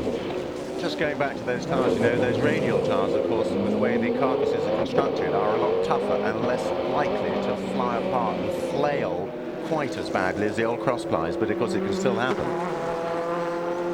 Incidentally, I'm talking about good old Bob Wallach too. But that victory with AJ Foyt, I don't know exactly what he said, but apparently there was some serious bad language used on live television. Wallach expressing his opinion about AJ, and apparently that's the first time anyone had ever barked at AJ that way, and they became very close friends as a result. Actually, they did. I was there for that Daytona as well. And it was an astonishing moment, let's say. Wallach was working for Preston Henn, one of the legendary car owners in sports car racing here in America. AJ Foyt had started that race driving an Aston Martin powered Nimrod, and his driving partner was Darrell Waltrip. The car broke down. AJ was standing on the sidelines. Preston Henn, who always knew a good headline when he saw one, brought Supertex over. Wallach gets out of the car. Here goes great big AJ climbing into the car, goes flashing off into the rain. And Wallach just spewed to David Hobbs his venom at the idea of AJ Foyt getting into the car. He doesn't know. We've worked very hard to get the car to this point. Of course, Foyt went flying on. They won the race and became partners and friends, as you point out. Great times. How'd you like to see just that far down the road at about 120 miles an hour through the corners? Well, how about 185 at the end of this straightaway? Right, at least you're going straight. Notice the lights on the dash, the shift lights. Green lights when you're getting up toward the optimum shift range. Well, this Audi actually has a dashboard. If you look just past his helmet there, and you'll see it when we get on the front straightaway, that glowing is the dashboard, and you can see the rev counter come up there. The factory Audis actually don't have a conventional dashboard, conventional in the race car sense, the way these customer cars do. It's a slight false sense here, because when you look at this view that he has, the headlights don't look like they're working very well. But when you see the cars going around sort of from the sidelines, they really do light up the whole of the road. I think headlights is one of the great innovative advances made in race cars over the last few years. They're fantastic, these headlights. Ralph Kellner continues on his way, the champion racing Audi R8. We've got another break coming up. There is the Chateau, bathed in the darkness on one of the world's great race weekends. Stay with us.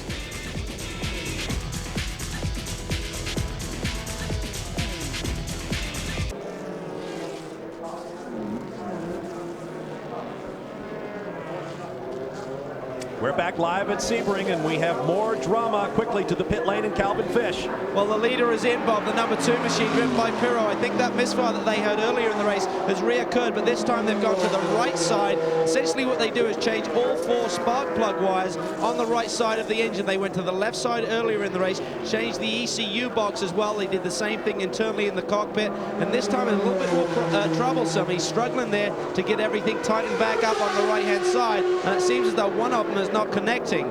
They had a close look at it, got the flashlight in there. He's fighting with it pretty hard, and they're waiting with the tail cover to go back on. And when they did this before, it immediately rectified the problem. The engine was running clean from there on out, but this one is definitely taking longer, and that number 1 machine is out there and probably going to be taking the lead if they spend much more time here in pit lane.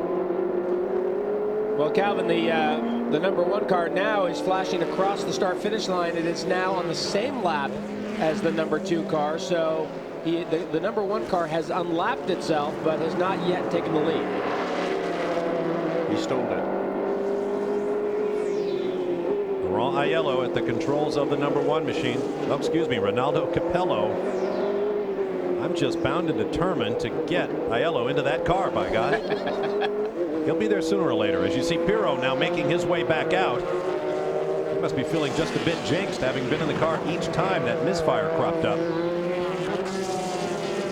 Well, at least they have an instant cure for it. You see, that's again, Yost at his best. He's already pre-thought of what they would do, and they have an instant cure. Well, they did. There's some smoke there. I don't know what that's from. They did run into this problem a number of hours ago when Bob and I were on the air earlier in the day, and they fixed it very, very quickly. and we think they had a little bit of help from the telemetry back in the pit lane. Now here's another look at what Calvin was talking about, how they changed all 4 of the sparklers at the same time. Yeah, those are, I believe, those are coil packs. Those are actually coils that go down. So the spark plugs remain in the motor. Those little coil packs go down, pop onto the top of the spark plugs, and then they make the electrical connection, which is fed from the ECU to send spark into the motor.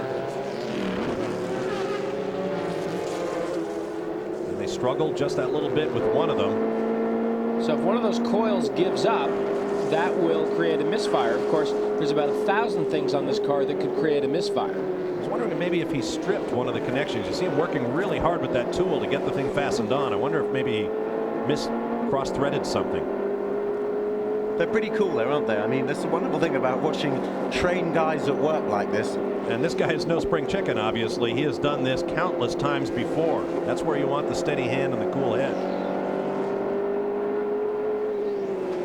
Flashing around in the darkness. Number 1 car, Ronaldo Capello. Long way to go here at Sebring, and this race is far from over. Can Audi repeat their 1-2 of a year ago? It remains to be seen. Stay with us.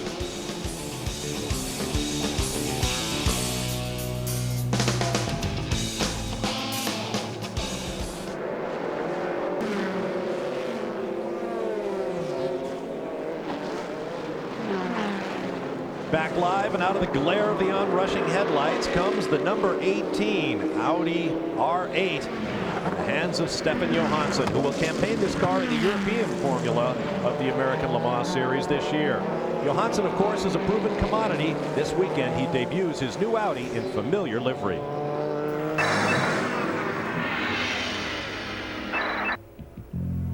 If you go back to the history of golf, I think it's really, truly one of the most famous brands in sports car racing. Their cars has always been very distinctive. It's, for me, and I think most people would agree, it's the most beautiful race cars I think that's ever been produced. You know, the color scheme is fantastic. Stefan knows a little bit about history, as he's one of only a few drivers still around who can claim they've competed at some of the greatest racetracks in the world. Indianapolis, Monaco, Le Mans, which he won while driving for Reinhold Jost in 1997, and Sebring, where he's been twice victorious in 1984 and 1997. He began competing in Formula One in 1983, eventually running 79 races over a 9-year period. That era that I came through in Formula One, I think, truthfully, I mean, had some of the greatest drivers in the history of the sport. You know, when I came into F1, I think there were 6 world champions still running. And, you know, so I mean, you knew you had a pretty damn good yardstick when you came in. If you were able to beat those guys, you knew you were all right. Although he never won, Stefan came close several times while driving for some of Formula One's greatest teams, like Ferrari and McLaren. Those Formula One years shaped Johansson a great deal while working with some of the most creative minds in the world. For me, the big heroes in racing are really the designers. I mean, those guys are unbelievable people. I mean, their creativity is never cease to amaze me. I mean, the time pressure they're under constantly, and the stuff they can produce, and at the speed they can produce it is just incredible. And aside from that, when you talk to all these guys in private, I mean, their whole perception of things is just so great, and it's incredibly stimulating to have conversations with these people. Perhaps it's only natural, then, that Johansson places a great deal of emphasis on the mental aspects of driving. The corners never seem to be the same one lap from another, you know, or the cars either, for that matter. And I think that's what the big challenge is in my mind, is to figure all that stuff out, you know, the mental exercise to put that puzzle together on a given day or a given weekend to come up with the best compromise for the day is generally the guy who's going to win the race. Stefan, whose motto is honesty plus humor equals happiness, believes he's blessed to do for a living what he loves to do, and perhaps more this year than ever before. I'm obviously incredibly proud to be the person of the team that's carrying this great image forward. I mean, it's like I said, I mean, it's, with Steve McQueen and the Le Mans movie and John Wyer and everything, it's just got such a great history, and we'll certainly do all we can to carry that sort of image and feel to the whole thing into the future now, and hopefully bring some great results along with it. Boy, just watching those clips from the Le Mans movie makes me think of Lost Drive-In here on Speed Vision. I'd like to see Grand Prix Le Mans again. I'd like to see Grand Prix too. And speaking of Grand Prix, here comes the segue, folks. Be sure to stay with us tonight for Formula One. Round 2 of the season, the Grand Prix of Malaysia. It's an all-Ferrari front row with some interesting characters behind. The McLarens, 4th and 6th. It all starts in the wee hours of Sunday morning at 1:30 Eastern Time, prime time out west. And a response to Paul Alushka's email, no, I won't be on that broadcast, but David Hobbs, Sam Posey, and Steve Matchett will be. I'm sure you'll enjoy it. I'm sure we will, too. If we can get the bar at the hotel to stay open. We'll be back.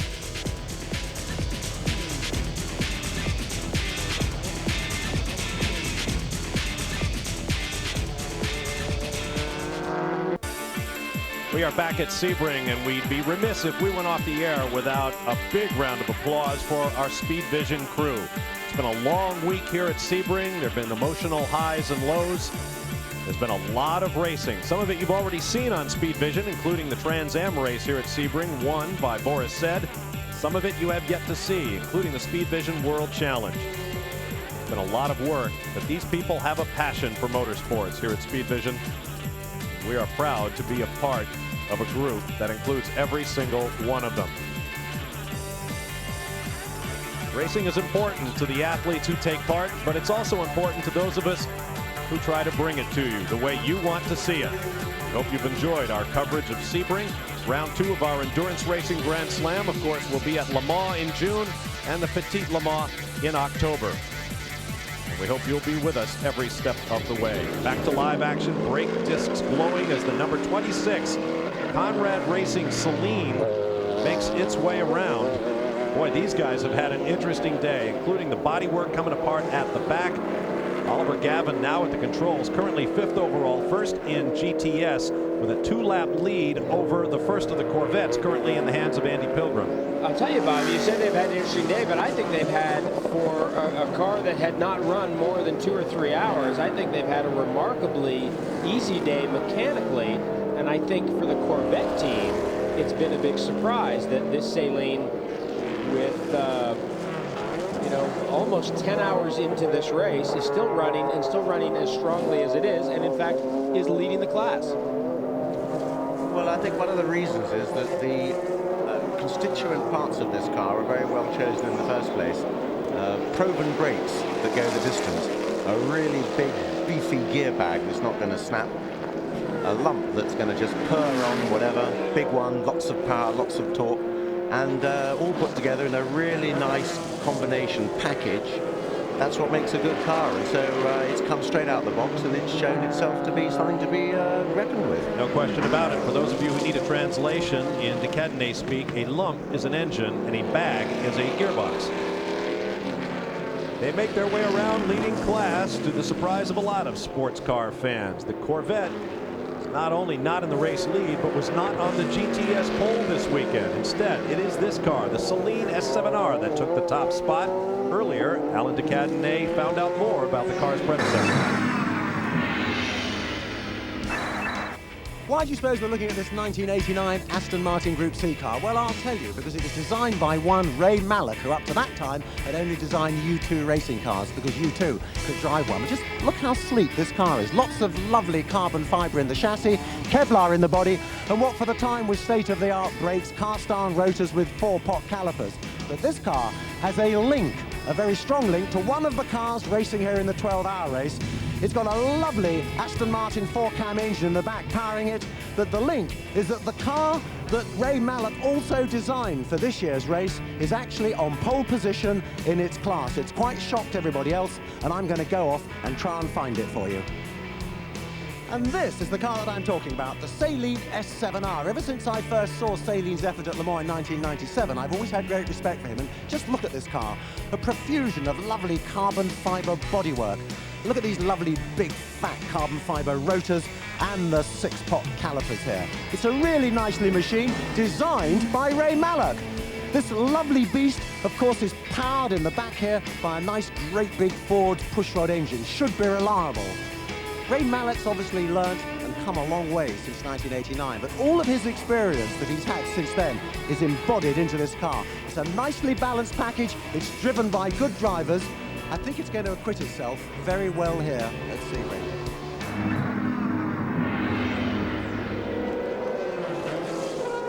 A remarkably prescient observation from Alan de Cadenet. Although that sound in the background is me touching wood, I certainly don't want to jinx the effort, but it has been spectacular. The Seline S7R is virtually a new car, and yet here it is in one of the toughest races there is, leading its class. I think they can all be very proud of themselves, and I know for a fact that what Saline's got at the back of his mind, having visited Le Mans the once, and I tell you, he did really well there. He qualified, and he did very well, but he's got the Le Mans bug.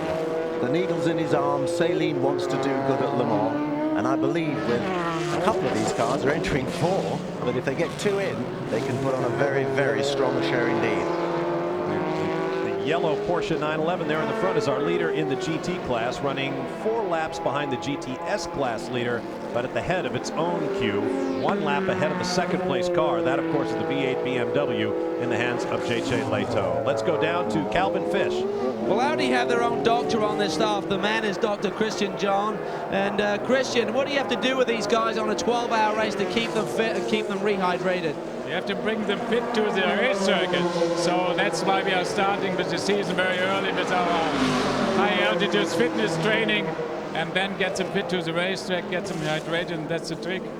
Now, I understand you take them to St. Moritz, and I would think with the drivers there, with all the girls around, I would think the old neck muscles get the biggest work, and out looking at all the birds. Oh, don't believe a word of it. No, it was not the leg muscles, that was the worst, not the girls, no. How is McKaylee doing? I mean, he's a little bit later in life than some of these young pups like Tom and stuff. How's he holding up? He's doing just fine. He's one of our best. Oh, he was very good, yeah, he was very good. Yeah. Okay, they're having a lot of fun down here. Andrew, I believe you have a story. I did. I got Sasha Masson with me, who's in the leading GT car. Sasha, do you think you've got the better of the BMWs now? Well, the BMW seems to have some problems with the lights. He's only quick when he follows one of our cars. We can't get rid of him once we passed him. It's a little bit not nice, but we have 1 lap lead to the BMW. It looks good. So you're obviously looking for a good result here, and yeah, well, it's still a long time to go, and it's night, and it still can happen. So many things. We are looking good at the moment. I hope we can continue. how difficult is it when you've got those quick prototypes coming up behind you? Well, especially in the light, the bright lights of the prototypes are very much disturbing. So once you have somebody behind you, you cannot really concentrate on your own line. Thanks very much, Sasha. Back to you in the booth. All right, thank you, Andrew. Now, that's interesting that the BMW strategy at this point, since their right front headlight, as opposed to the rear headlight, Bob, is out, so they have to find another car to follow to maintain maximum speed. And of course, you would pick the fastest car in the class. In reality, they have been the fastest car in the class all day. But as Sasha Maassen said there, in order to really go quick, as one of the Corvettes drops a couple of wheels off the racetrack, in order to really go quick, they have to follow one of their cars. So that's a real conundrum for the BMW team because they can't really take advantage of the speed advantage that they have. I wonder myself if BMW bosses watching this race, which I'm sure they are on Speed Vision, perhaps wonder if they ought not to have their own prototypes, which they have scrubbed. I know that Frank Williams almost pleaded with BMW to be able to make replicas of the car, the LMP car they had here last year. And they were told, no, the project's over. But they could have perhaps built customer cars and done what Audi did, put them out to the better teams, get them developed. Frank Williams could have done wind tunnel testing. BMW's prototype could have perhaps lived on for another year or two with some good R&D. 26 Seline is in the pits. Andrew is there.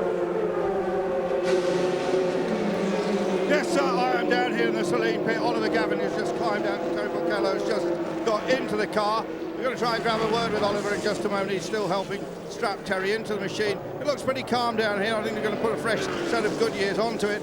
Just looking around at the rear body where they had that problem earlier on, that certainly seems to be totally fixed now. There's a lot of tape around it, and there's an awful lot of dust and carbon dust from the brakes, but I think this car is in very good shape. So let me just see if I can grab a word with Ollie now. Ollie, how's the car going? Is it going well? Yeah, it's going very, very well. Yeah, just it's tricky in the dark. I don't really know the circuit that well, so it's pretty hard work out there. Have you ever raced in the dark before? Only very, very briefly, so not much, no. Well, there's Oliver Gavin going quickly in the dark, folks. At a circuit he doesn't know well, in a car he doesn't know well. That's a sign of a very serious driver, a man who doesn't know where he's going and can't see either, puts in lap times like him. That says something else.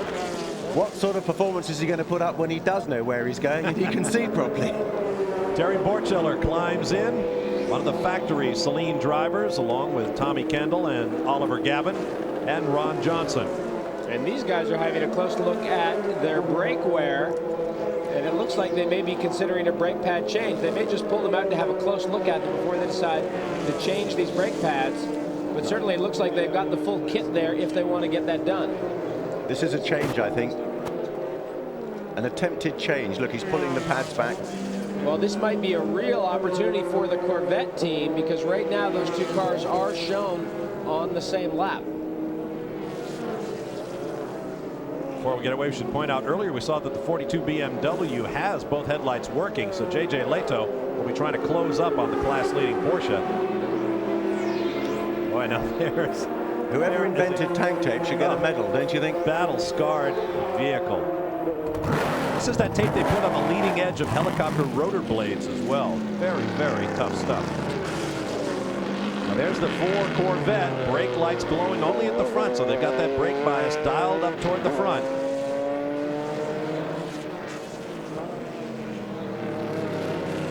Andy Pilgrim in there. The Seline is leaving the pits just now, so not close to a lead change, but those cars with coming up on 2 hours to go in this race will be looking for each other the rest of the way. Off goes the Seline into the night. Now earlier we heard Audi Dr. Jan talk about what a terrific specimen Michele Alboreto is. I'm sure it was purely scientific. Well, no, maybe it wasn't. Well, we'll be back with more live coverage. The checkered flag still 2 hours away. Stay with us for more from Sebring, Florida.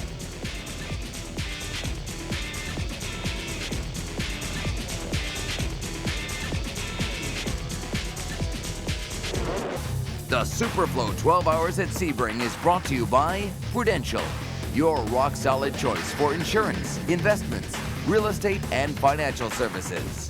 And Exxon Superflow Motor Oil. Superflow provides protection that's fast, protection that lasts.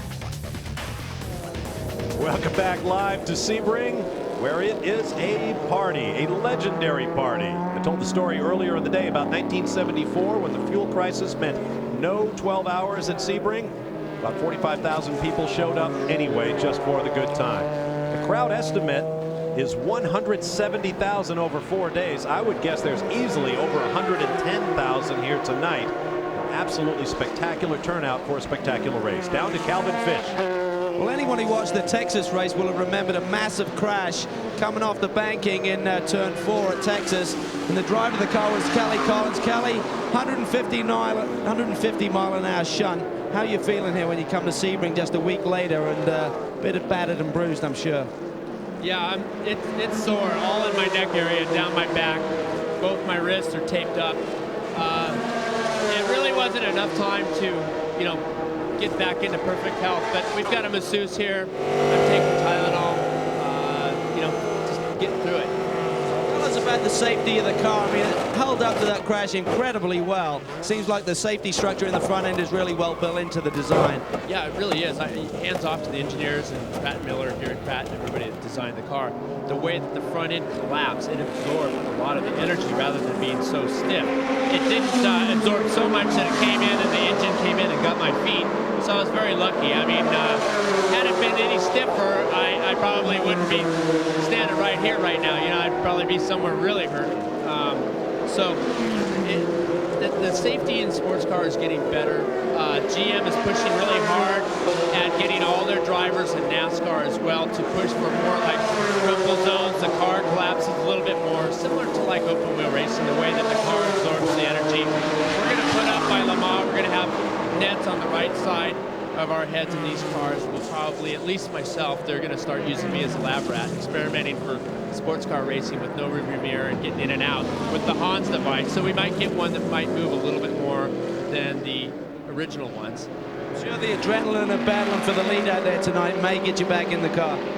Yeah, I'm getting back in probably 5-10 minutes. So I'll be happy when this is over. I just, you know, we're really trying hard. We want to get that Seline bad. We're just having little bitty bad luck things, like our brake rotors are falling apart. They were supposed to last the whole race and they didn't. Bad compound, little black flags, infractions, pit lane violations, you know, silly little things that are costing us time. All the normal things at Sebring, they're less than half a minute behind now, and the amazing thing is, if they take that car to victory lane, it's the same car that was in the crash at Texas. They tore off the front end. The mechanics worked 6 nights straight to get the car here to Sebring. They arrived a day late, but certainly well in the ballpark. All right, thanks, Calvin. Meanwhile, down the pit lane, the number 66 car undergoing a driver change, currently shown 19th.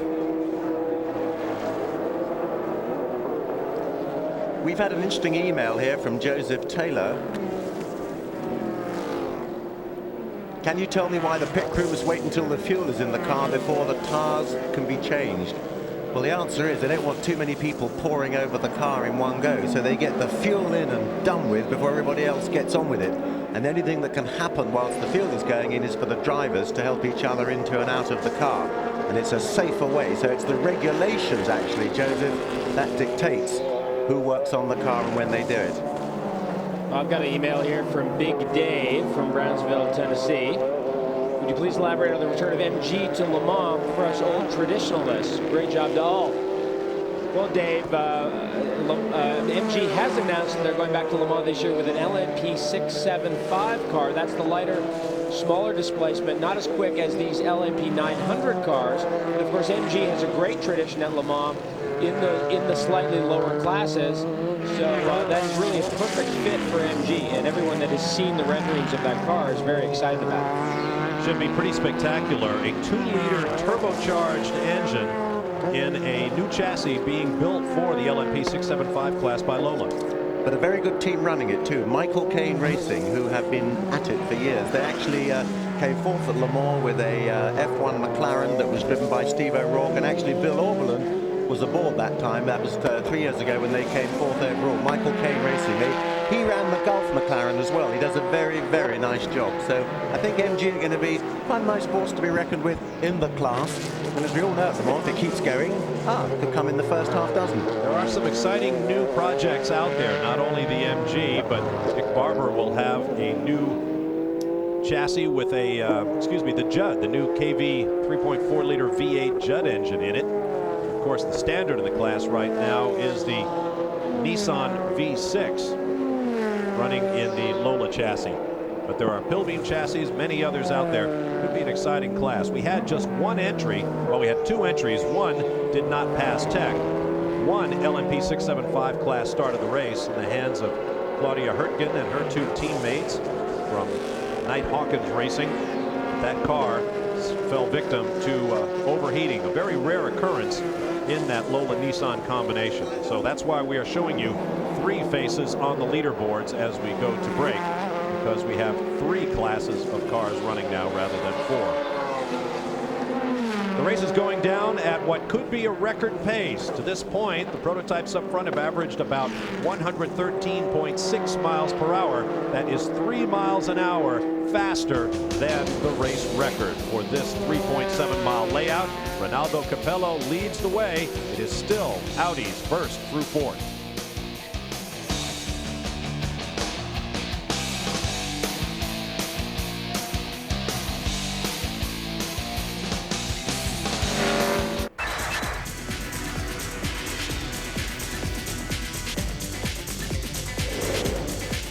Ladies and gentlemen, start your engines.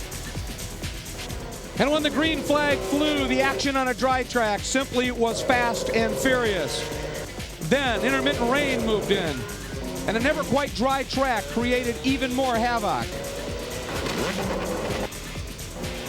A dawn downpour upped the ante, but soon after saw the retirement from a huge lead of Rob Dyson's Riley and Scott, and the GTS Corvette came home the overall winner.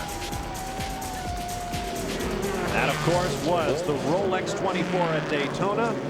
Opening round of our Endurance Racing Grand Slam. We're at Sebring now, then it'll be Le Mans, June 16th and 17th, and the Petit Le Mans on October 6th. Every lap live here on Speed Vision.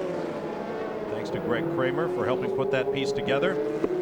Although the Corvettes took the victory for the GTS class participants, running in second place in the overall was a GT Class Porsche. We're joined now by Alwyn Springer, president of Porsche Motorsport North America. And once again, the 911s are in the hunt for the class win, Alwyn. It would be Porsche's 44th, and that's a tremendous record of achievement. How are things looking from your view?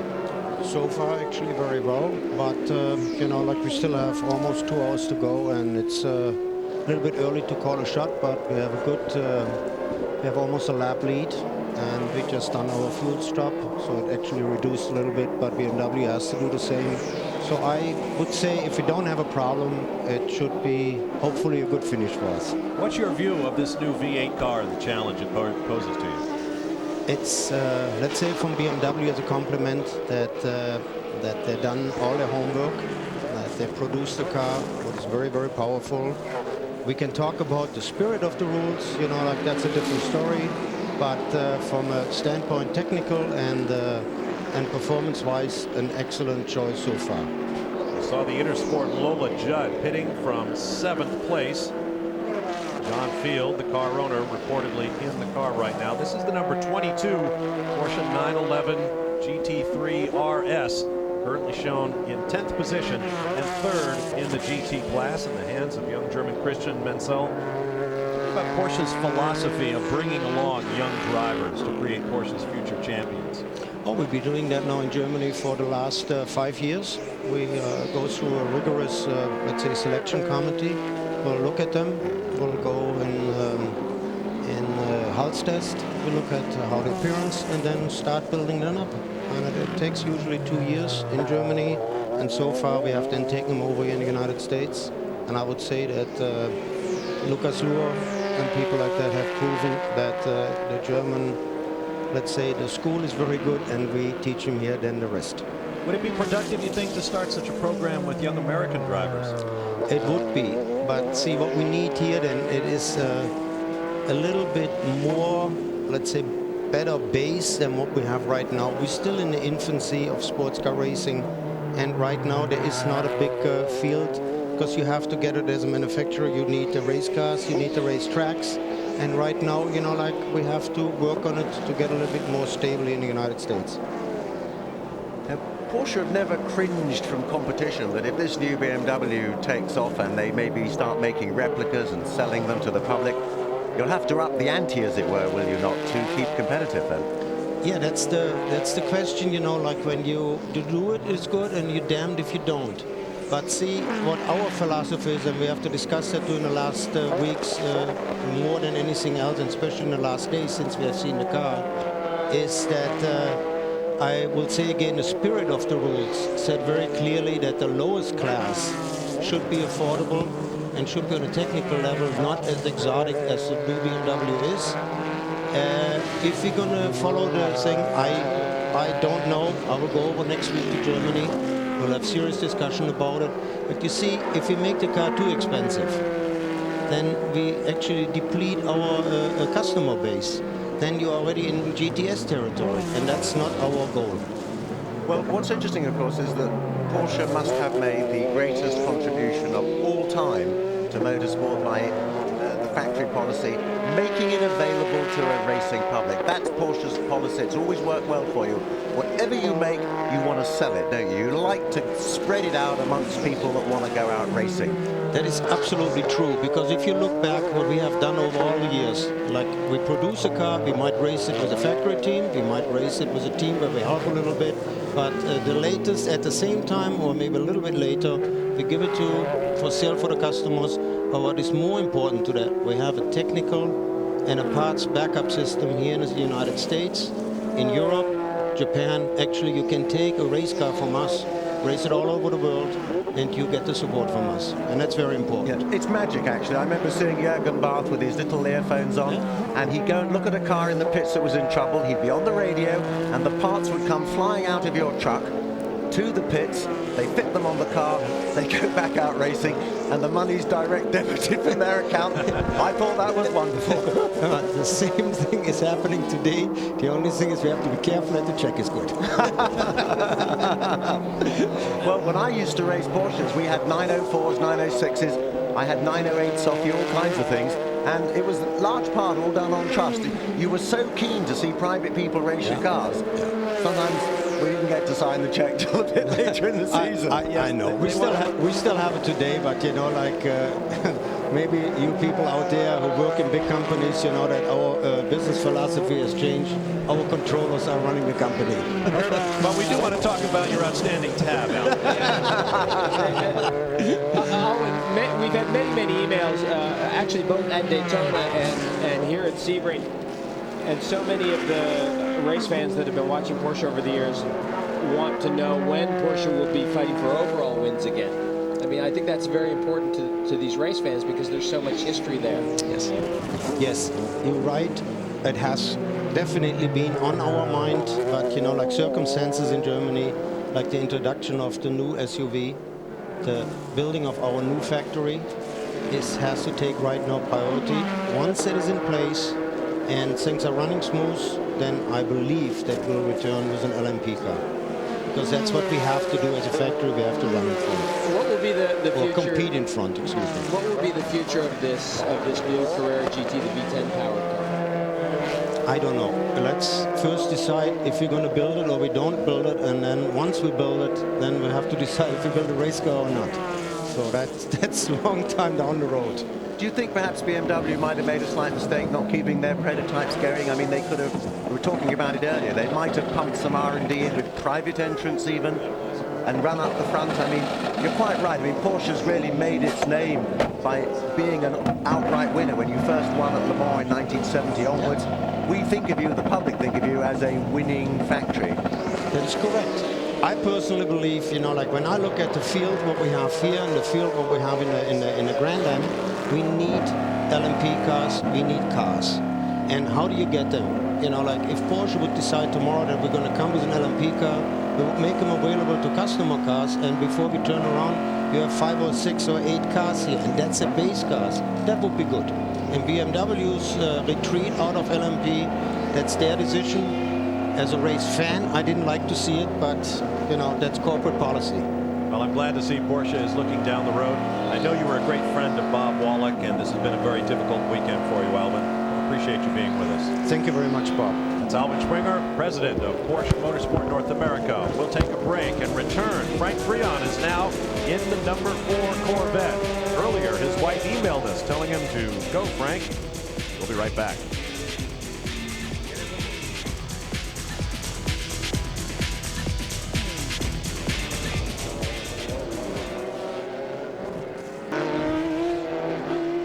Back live at Sebring. Still a couple of hours to go in the race as we come up on 9 o'clock Eastern time. But hey, the barbecue is at just the right temperature to start getting ready for the post-race meal. We're going to party long into the night here at Sebring, and there's more racing to come, historic racing tomorrow.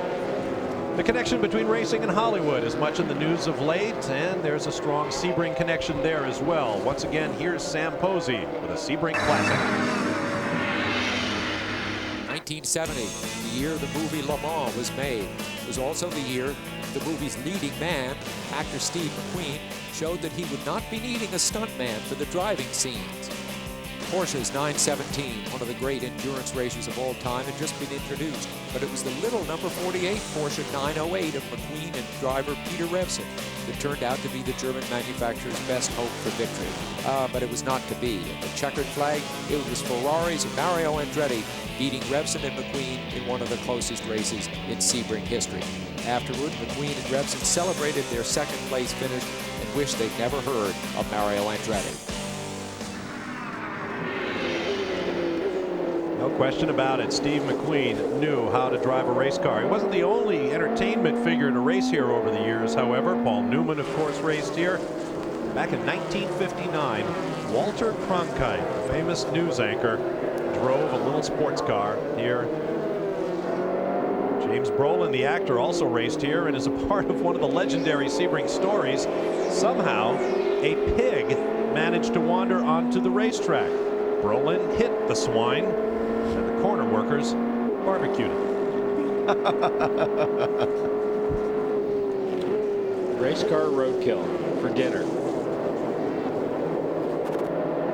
Under the bridge and on to the start-finish straightaway. This is the #1 Audi. And look at the sign. See the sign he went by on the right? The pit-in sign was there. It said we went by pretty quickly, but it did say in. So they want, there it is. They want that car in. That is about the most sophisticated pit signaling technology I have ever seen. That is very cool. The signaler stands there, types into a keyboard, up comes the message. He hits a button and swings out over the road. The driver reads it, hopefully. Back it comes. Little starter motor there, cranks it out back again. It's fabulous. That's the kind of engineering that makes racing so much fun. Yeah, only about $40,000 tied up in the pit board equipment. Well, it's funny you say that because I had a good look at it, and I reckon it cost several times more than the Le Mans car I built in 1972, complete with going to Le Mans. I haven't looked at it closely, but I pulled $40,000 out of the air, and probably for two of them, that's about what it cost. However, does it work? Does the guy not just go straight by it? Well, that's the thing. I mean, if it gets the job done, then that's really what's important. And when you're racing at this level, and when you expect to win these 12-hour races and 24-hour races, you go to those lengths. I mean, those are just the details that you have to pay attention to if you're going to win these races. He does have a reserve on board, though, because when these Audis come into the pits, it says reset reserve on the pit board. So obviously, if he misses the in signal the first time, he can press a little button there, get a reserve of fuel to creep round for another lap, rather than run out of fuel. In fact, earlier in our tech piece, Emanuele Pirro talked about the reserve tank. They have to hit it very, very quickly, or the engine will shut down. When that reserve light goes on, you better hit the switch. And it's good for 10 kilometers, which of course is just a little bit more than what it takes to get you around at Le Mans. Driver change in the 38 pits. Let's get down to Calvin. Ralph Kellners jumps out, Andy Wallace gets in. He's had success here a couple of times, and they're going to be changing tires once the fueling is done. And they had another look at the brakes right now. This is going to be very marginal. We have about an hour and a half or so to go in this one. They're taking a very close look. And are they going to be changing them? Yes, they are. Finally, we're going to see that brake pad and probably a rotor change here as well on this champion Audi. So this is going to be very crucial in how much ground they're going to lose. Meanwhile, the #1 car is in, and we expect Ronaldo Capello to be staying in that car. This should be routine. We don't expect tires or anything else. It should just be gas. And with the way things are shaping up, they should be good to go to the checkered flag with just one more stop. We have about an hour and 35 minutes left. They've been running about 27 laps on a stint. That's about 50 minutes a stint. So one more stop should get them to the checkered flag, and the other cars should be whistling by right now to take the lead. So these guys are on the same lap, about 25 seconds apart, and they're just rotating back and forth depending on the pit stop sequence. Up comes the engine. You saw a crewman come up and stick a jack into that little pod just below at the base of the rear view mirror. No doubt making a quick download of the car's telemetry. Well, Well, telemetry is the act of transferring data from the car in a wireless fashion as the car drives by the pit lane. So it makes me wonder what data they're not gathering with the telemetry that they want to gather on a hard wire. I wonder if perhaps they made some adjustment to the engine mapping and were uploading rather than downloading. Well, that's also quite possible. Calvin. Well, we're back at the champion Audi, and the brake pad and rotor change continues. And I spoke to the team, and they said essentially it's this left side that really takes the beating. You get uneven wear, even though it's the front's taking most of the hammering, particularly the left side and the inside pad is the concern. That's the one they always go to try and gauge if everything's okay. They get Andy to pump the brakes up. Everything looks okay. Should be firing it up here shortly and taking it out back on the course. So these guys will be good to finish with one more stop. And you noticed on his helmet one of those little plastic flip-ups that all the drivers in these cars are wearing to help control that airflow over the driver's head. And here comes the team Audi, the number 2. Do you know what I noticed on that Audi? They do the wheel nuts up forwards. I've never ever seen that on a racing car. You always do wheel nuts up backwards. You undo them forwards, you do them up backwards. Unless I'm much mistaken, I saw that front wheel spinning forwards when he was doing it up. You mean counterclockwise as opposed to clockwise? Correct. I've never seen that ever on a racing car. Conventionally, you always undo them forwards and do them up backwards, so it's different from side to side. But on the Audis, I think they're doing them the other way. Boy, that was slick. You saw Pirro just erupt out of the driver's seat before the car had come to a stop.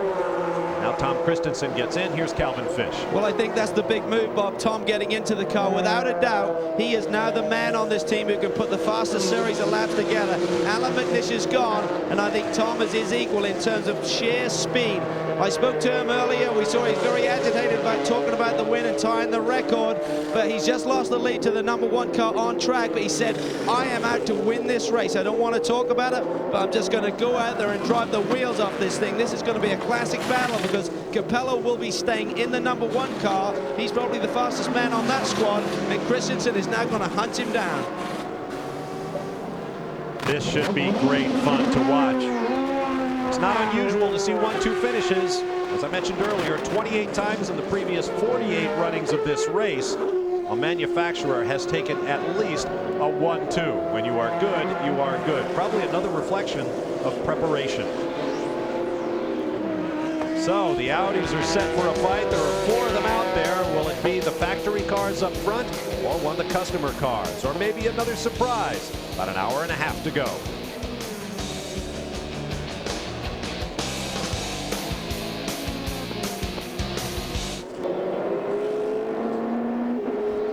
We are back live at Sebring as the race-leading Audi continues on its way in the Exxon Superflow 12 Hours at Sebring. I'm Bob Varsha along with Jeremy Dale and Alan DeCadney in the announce booth. Andrew Marriott and Calvin Fish are on pit lane with about 90 minutes to go in the 49th running of this great event. Right now, it's the Audis out front. Now, Sebring is as flat as a pancake, but contours in racetracks that appear on our Endurance Grand Slam have been modified recently in the name of safety. Here's a closer look at Le Mans and Road Atlanta and what they're doing. The most important trend in racing of late has been aerodynamics, cars creating enough downforce to pin the vehicle to the ceiling at speed. It's what happens when that downforce goes away that keeps designers, engineers, and drivers awake at night, as it did for Yannick Dalmas in the Petit Le Mans at Road Atlanta in 1998. As it did in the same spot, in the same race, at the same track for Bill Auberlen last year. Amazingly, none of the drivers was hurt in those incidents. In an effort to ensure that the track doesn't help contribute to launching the race cars, officials at both circuits have called in the bulldozers. The famous bumps in the 3-mile Mulsanne Straight at Le Mans were smoothed over the winter, removing thousands of cubic yards of earth from the famous straightaway and repaving. Ironically, the modifications may create an even faster stretch of track when the world's fastest cars turn up in June. Cars that can reach 240 miles per hour in a straight line. For Mark Webber, the story of Le Mans 1999 was even more miraculous when you consider that he flipped not once in his Mercedes, but twice. First in practice, then in the warm-up. Nevertheless, the team went on with the race. In it, his teammate Peter Dumbreck suffered the crash seen round the world. He too was unhurt, but Mercedes has not been back to Le Mans since. Officials at Road Atlanta have also lowered the brow over which both Dalmas and Oberlin slipped the surly bonds of earth. Ultimately, whether these modifications will keep the cars earthbound or not remains to be seen. Now, it's not all about geography. It's also about the shape of race cars. This was the earlier Mercedes iterations. Then the CLK morphed into this shape in 1999. More recently, Bentley has come out with this profile for its return to Le Mans this summer. The governing bodies have worked hard in the wind tunnel to try to ensure that the cars do not become the wrong kind of airfoils. But as I said, that remains to be seen. Now here's the number 42, Jörg Müller in the cockpit, contending in the GT category. Currently shown in third place, behind a pair of Porsche 911 GT3 RSs. And this car was in second place until this stop in its class in GT, and they continue, as we've already documented, they've been quicker on the racetrack, not quite as good on fuel, and so they've been stopping more, and that has been really hurting them. And it looks like we've got a brake pad change happening on the front of this M3. As we said earlier, it's been a seesaw battle between the Alex Job Racing Porsche 911s and this car. This car seems to have the legs on them, but they go farther on fuel. He's asking him to straighten the wheel, I think, or turn it so that they can get a better grip. Hold it straight. Yeah, they've got a problem. Well, they can't get that brake pad out. No, they may have gone, I hope they haven't gone right down to the metal backing plate and had a bit of a weld up going on, because then that's just an impossible task. But that looks very stubborn, an obstinate pad. Ah, here it comes. There we go. Good man. Now, this is where you put this device in. This will push all 6 of those pistons back at the same time, but you have to coordinate with the mechanic on the other side. He's saying, no, no, no, not yet, not yet. They give each other the nod. There they go. And they can both push at the same time. Now all the brake fluid flows out of that brake caliper back up into the reservoir. You've created the space you need to get those new brake pads in. And now once those are in, it's critical that the driver gets his foot on the brake pedal and pumps up those brakes to get to close up those clearances that exist right now. Yeah, we've seen several drivers go out the end of the pits forgetting to do that. They go straight on into the first wall they come to. That happened at Le Mans once to John Nielsen in the McLaren F1. He had carbon fiber, had carbon discs, and he didn't realize it because he had to pump them like mad to get some heat up. Heat, right. He went straight off at the Dunlop curbs on the first lap out the pits in Thomas Boucher's car and didn't do it any good at all. They work up around 1,000 degrees Fahrenheit. Mechanics completing the process. Well, I think this will have really spoiled their chances for a class victory here. I mean, they absolutely were in contention, and unless these two Porsches now that are in front of this BMW run into some trouble, I think these guys are in trouble. They have gone a lap down to the class leaders. There's Emanuele Pirro talking with his Audi team crewman. Let's get down to Calvin Fish. Emanuele, it looks like it's going to be a real shootout. If you were a gambling man, would you put your money on Tom or Ronaldo? I'm not a gambling man, so I can't answer, but it's really going to be very, very close because the others haven't changed tires, so I don't know what they're going to do. If they change tires, they're going to pay around 20 seconds. If they don't change tires, God knows, how much it slowed down. So if I were them, I wouldn't know what to do. But we're now 35.3 seconds behind. Tom is really, really strong today. He must have had a hell of a night last night because it's really, really strong. So we're really counting on him. Tell us about the brakes. You haven't changed the pads and rotors. How do the brakes feel right now? They're okay because we have gone with a lot of brakes in the rear, which was penalizing a little bit the performances and was making the car a bit more difficult to drive. But we wanted to be sure to make it to the end, and it's okay. We keep them under control and we will make it. Speaking of brakes, let's get down to Andrew quickly. I was going to tell you about the brake problems with the BMW. They did have a problem with the right front, sorting out that change of brake pads, but they did fix it, and just as you came to me, it disappeared in a cloud of tyre smoke. And obviously that car is now heading towards the finish of the race. JJ Leto climbed out, your Muller got in, and I think it's been a very good debut for this V8 car. Doesn't look as if it's going to win the class, but make sure this car is very competitive indeed. Gentlemen, is anyone surprised they left Jörg Müller in the car rather than sticking Leto in, as long as they had the opportunity during the long brake pad change? Well, no, I thought what Andrew said there is that Leto had just gotten out. They just did a driver change there. Okay. So I would guess they're going to trust Jörg Müller to take the car the rest of the way with a stop to go. Maybe more. It's just getting interesting here at the 12 hours at Sebring. There are your class leaders. We'll be back.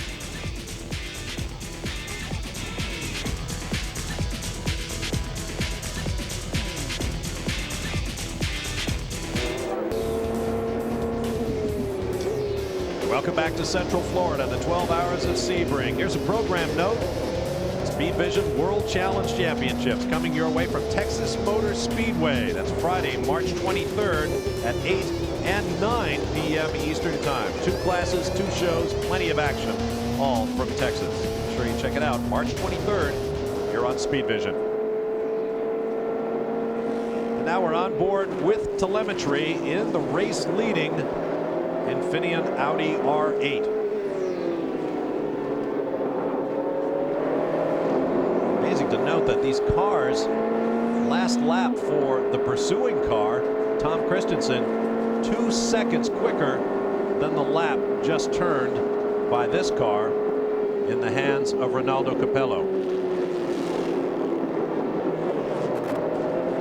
So Capello, I'm sorry, Bob, Capello is absolutely pushing quite hard right now. That gap down to 32 seconds. He just did a 1-minute 51-second lap, so that matched what Christensen did on the last lap. And you know that the teams are giving the drivers the lap times. They know what the gap is, they know what the other car is doing, and they're both pushing very hard right now. Keep in mind, Christensen is on fresh tires. When this car was in for its last stop, kind of forcing his way by the Corvette there, not much choice. When he needs to. When this car was in for its last stop, he did not change tires. So with a little bit more than an hour to go, about an hour and 18 minutes to go in this race, I would imagine this car is going to need another set of tires on it before we're done. Both of the Audi drivers in first and second place, lapping 3 to 4 seconds a lap quicker than anyone else in the field. Now, the telemetry is fascinating, and an array of fascinating equipment on these incredibly high-tech race cars. Alan de Cadenet has more on the subject of telemetry.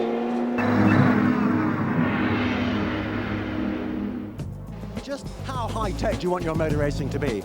Telemetry, which is the transfer of data from a car to the pits or elsewhere, comes from this little box of tricks. Do you realize that all of that data that you're watching on screen as these cars race around live comes from this little box? It was designed, yes, by a rocket scientist who, when he gives up working for Raytheon Beach and others, actually designs and builds these little box of tricks. I'll tell you something else too. The box of tricks feeds this little antenna up here. That sends all the data back to the pits, and it's fed from down there on the floorboards. Now, Graham, who's responsible for all this, I haven't seen him since the sports car race at Buenos Aires in 1970. And Graham, you're not working on Porsches anymore then? No more Porsches. Electronics these days is what everybody does. I'll tell you briefly about this box. 20 channels, digital, very high tech. Doesn't interfere with any other systems such as cell phones, so forth. We have beautiful graphics. The Sebring race, as you know, will be showing all these cars, and you'll see our display if you watch the race. Great. Well, I'll tell you something else about the system. It is so high-tech and so secretly guarded, are all those processors and chips in there, they have to disguise them so that other people don't get their hands on them and learn all their secrets. How do they disguise them? They're all in here. Would you believe that? If you have this in your car here at Sebring, you're probably going to win it. Oh man, just when you had me believing you knew what you were talking about. Oh. Well, speaking of which, I use the words telemetry and data collection interchangeably, which I know I shouldn't. In the future, perhaps I won't. Well, that's why we're here. That's why your buddies are here, Bob. That's right, to correct me. I appreciate it. Tom Christensen laid down a lap at 150. Consider the pole for this race was 149 in optimum conditions. But don't forget, at night time, it's a very special thing driving at night. You've got a colder charge of air going into the engine, got more horsepower. These guys are well dialed in too. They now really know their way around here. And you often get this. You often get the quickest laps done at night time. And also, there's a lot at stake here. They've only got, what, another hour and a bit to go. He's got to get a move on. I'm not surprised these lap times are coming down. I mean, a 150 is quick at any time, let alone at night. Well, Tom Christensen has closed that gap down at the front to just a little bit over 30 seconds. This is the number 4 Corvette we're on board with right now. This being the run out onto the back straightaway, the ALMS straight. Of course, no lateral G's down the straightaway, and we'll touch probably about 160, not quite 160 miles an hour. Very hard braking, very difficult balancing the car here on the brakes down into turn 17. Very bumpy, a lot of braking and turning. There's no real straight line braking as you make the run down into turn 17. You've got to get that braking over with there. The way they got the car set up there, interesting, you said they dialed in more brakes onto the rear. As we know, if you're still on the brakes when you're turning in and you've got brakes on the rear, that could be lethal. Well, that's why it's so tricky, because you just can't brake strictly in a straight line down there at 17, so you really have to manage your brake pedal. Now that I think about it, you're right, Alan. The qualifying conditions weren't as optimum as they are right now. Let's get down to Andrew Marriott in the pit lane. Yeah, I've got Ron, fellows. He's just double stinted the car. Ron, how tough is it out there double stinting? Right now it's actually, the temperature has come way down, and that really helps us with the closed car, and the track's fast. That was an enjoyable couple of stints. Track's got real good grip. There's not a great deal of traffic. Corvette's running well right now. It's a shame we've had problems with our starter motor. Are you surprised the Seline is still going?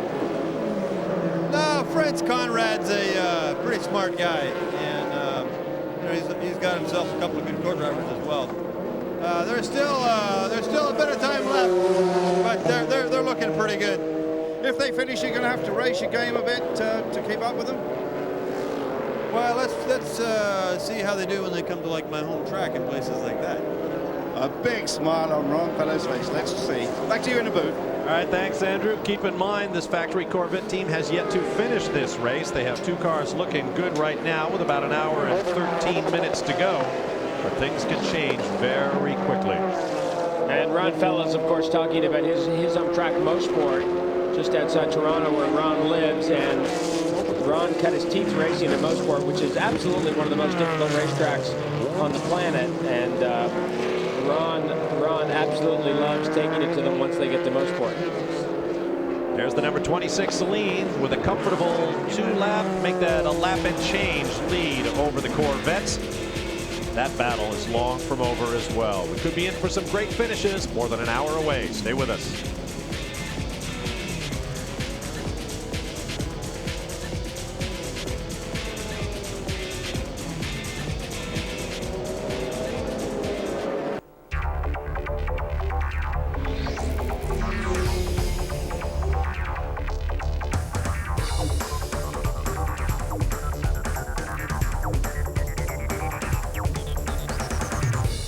Folks, you send in your videos and Speed Vision has made a show out of it. I don't think Bob Saget is hosting it, but you never know. One lucky person is going to win a beautiful new Ducati Monster motorcycle. Find out who. Watch viewer videos on Sunday, March 25th at 8 p.m. Eastern. And folks, be careful out there. Down in the pit lane, Andrew Marriott is standing by with the mastermind behind the race, GTS class leading Seline. Yeah, I've got Franz Conrad with me. Franz, you're getting ready for a pit stop. Will this be the last pit stop, or will you have to make a splash and dash? No, we must make a flash and dash, and that's our problem. I hope we can do it. Thanks very much. Franz Conrad, you see Oliver Gavin standing by, ready to hop in, playing the cards close to their vests. 09 Porsche running in the GT class. Chris Gleason currently at the controls of that 911.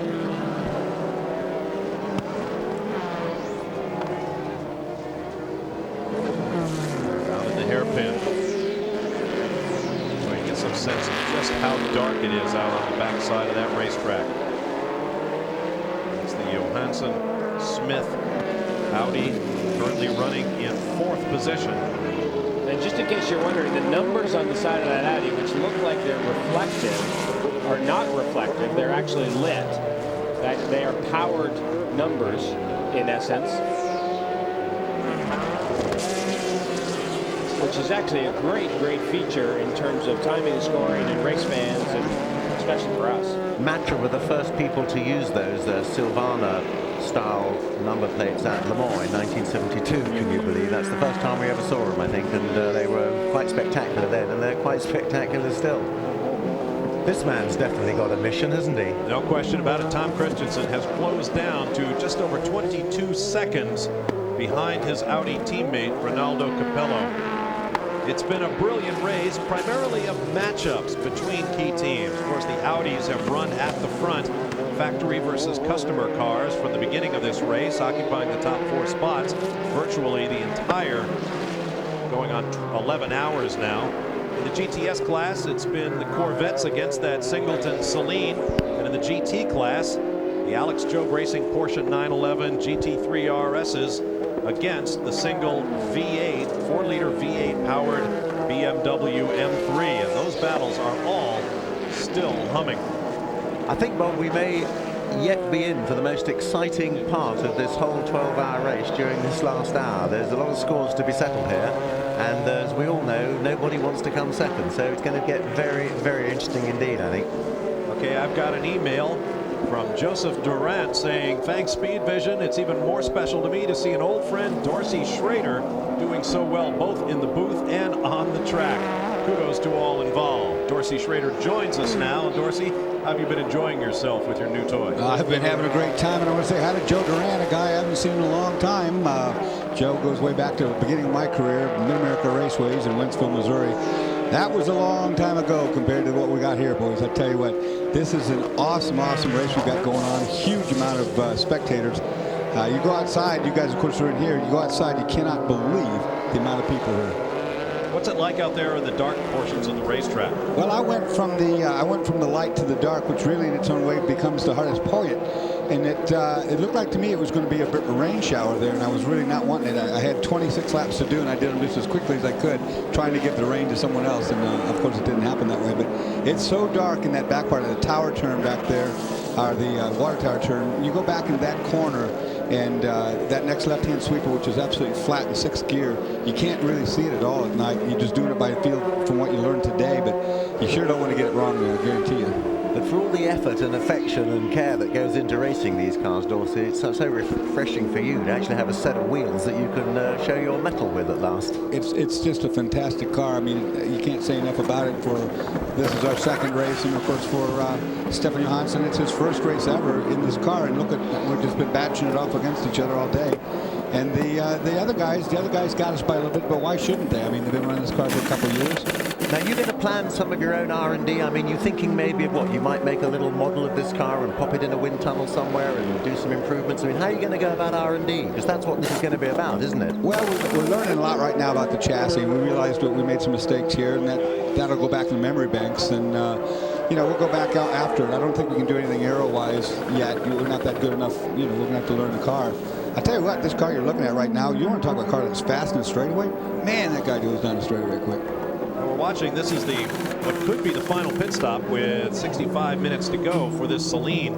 Just one man changing the tires on the left side of the car. That tends to lengthen your pit stop a bit. Oliver Gavin now behind the wheel. It'll be interesting to watch him try to fight off the Corvettes. Well, it's simple to say why it's quick, Dorsey. I mean, it's a lightweight car with a 7-litre lump churning out about, what, 600 and something horsepower. I mean, what do we expect? I tell you what, when you get off the corner, that thing takes off, and even our Audi can't touch it. Cannot touch it. Of course, also, it's a mid-engine car, with the Corvette, which is a front-engine car. It has less frontal area. It has a very long tail, which means aerodynamically it's very efficient. It keeps the air flowing over the car very efficiently, which means you're going to have a smaller rear wing. It's an ideal package. Terry Borcheller is out of the car, and Andrew is with him. Yes, I am. And Terry was doing some great laps. You were lapping in 2 minutes too, doing some excellent times out there in the night. Yeah, it felt real good. There was some oil or antifreeze on the turn 4, I think, which was really greasing it down all the way to the exit. Other than that, the track's pretty good, and the car's still going real well. I keep praying. You just pray. Any news about when Tommy Kendall might get in? Any news when Tommy Kendall might get in one of these cars? Because Tommy was slated to drive here. TK most likely is going to be in at Le Mans, I hope. So now you think this car is going to go all the way? I mean, you felt and heard any noises at all? We got an hour to go. We were leading at Daytona at the 16th hour in that Beamer, and this Seline, I'm hoping, is just as reliable. It's a great car. I don't know, Andrew. I hope we can make it to the end. Quick word for your wife. I know he's not here and he's heavily pregnant. Yeah, she's still watching back in Phoenix. Her and Taylor, and I got my little girl Amber here. So I want to win this so bad. Well, Terry, Terry, your wife might have to nurse a sore head tomorrow. Yeah, I'm pretty sore. Thanks very much. All right, thank you, Andrew. The battle is joined up front. In fact, it's joined in all of our classes. You're on board with Andy Wallace, the champion racing Audi, currently shown in 3rd place. A couple of laps back. Stay with us.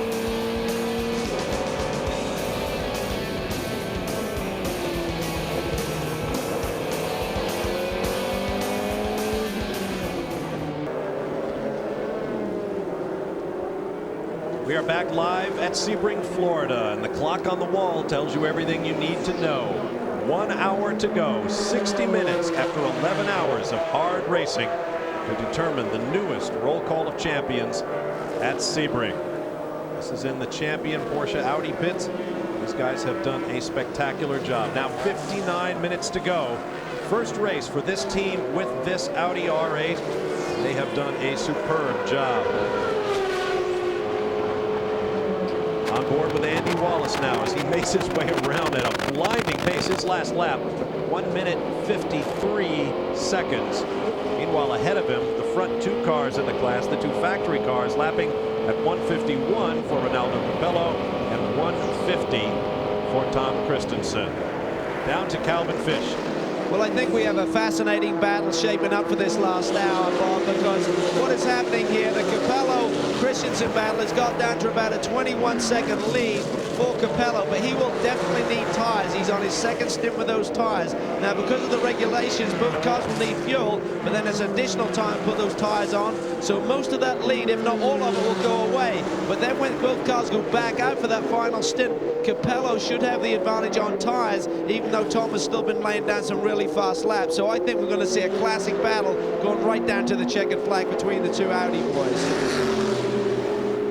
Thank you, Calvin. Now, how do we approach this strategy, Dorsey Schrader? Are you thinking timed fuel loading in these cars? Well, those guys will. They're going to have to short fuel, but it won't need that much. I look at that. Andy Wallace on our car is going to do the same thing. He's going to have about probably 35 minutes when he comes in and gets his fuel load. He's going to stay in. I'm not getting in because it'll take too long to adjust to the lights. The one thing about Sebring at night is really bad is all of this infield activity. All these cars that are driving around with their headlights on look like race cars coming straight at you. They're on the same plane level you are, and it's really, really hard.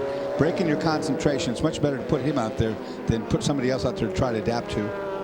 In fact, we saw that very thing in the factory Audi team last year, wasn't it? When they made a late driver change, rather than leaving Alan McNish in the car, they decided to make a change and put Capello in the car in the late going and had everyone scratching their heads. Oops, we've got a parked car out there, lights out.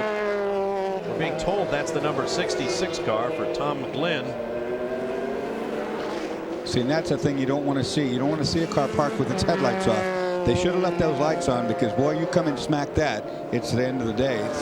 And you should always leave your headlights on even if you've got a problem. There's a lot of smoke from that car. Or if there might be a... You know, Dorsey, that's in a very safe place. That's the exit of the hairpin, driver's right. Oh, you're absolutely right. Yeah, you can see the hotel safety car. So, you know, I think it's in a pretty safe place because most of the cars are well out to the left of where that car is. The fire truck will go over and have a look. The biggest danger is the grass catch on fire. Right. Have you found the standard of driving, Dorsey Jones? I mean, have the sort of slower cars been looking in the rearview mirrors, getting out of the way in time for you? Well, the one thing about this year, it's the lowest number of entrants we've ever had, but it's all quality guys. I mean, they've done a superb job. They really have. There's no really bad cars or bad driver combinations out there. Everybody's doing pretty well. You have to be cognizant of the fact that all these GT3 cars are having way of a battle of their own, and they have the right to do so. So it's hard. You get so biased when you're in one of these good cars, these prototypes, because you can drive anywhere you want to, but those guys can't. They're holding on. Dorsey, Texas was a very different race than Sebring has been. Very different type of racetrack. Obviously, 2 3/4 hours versus 12 hours. I mean, and the car was new to you guys at Texas. You hadn't had a lot of time in it. Now that you've Christensen quite wide there down in the hairpin. He is really booking. Got in a little bit hot. Now that you've spent this time and really settled into the car, what are your impressions of this Audi? I think right now my impression is that we've expounded on how good this car is. Well, it's even better than I thought it was, and what I mean by that is I've seen this weekend that as good as we had the car, it's not good enough. The factory guys have done a better job of getting their car better than we do. We have a little understeer all day long. I think this car has to be perfect. I think you can make it absolutely right on the money. Are they giving you all the help you want? I mean, everything you ask for, do you get? Well, we have 2 engineers from Audi. We have an engine guy, basically, and a chassis guy. And they do share some information. We know that the factory cars are doing some things that we don't have. We're not privy to. You know, they're experimenting with some things, as they well should.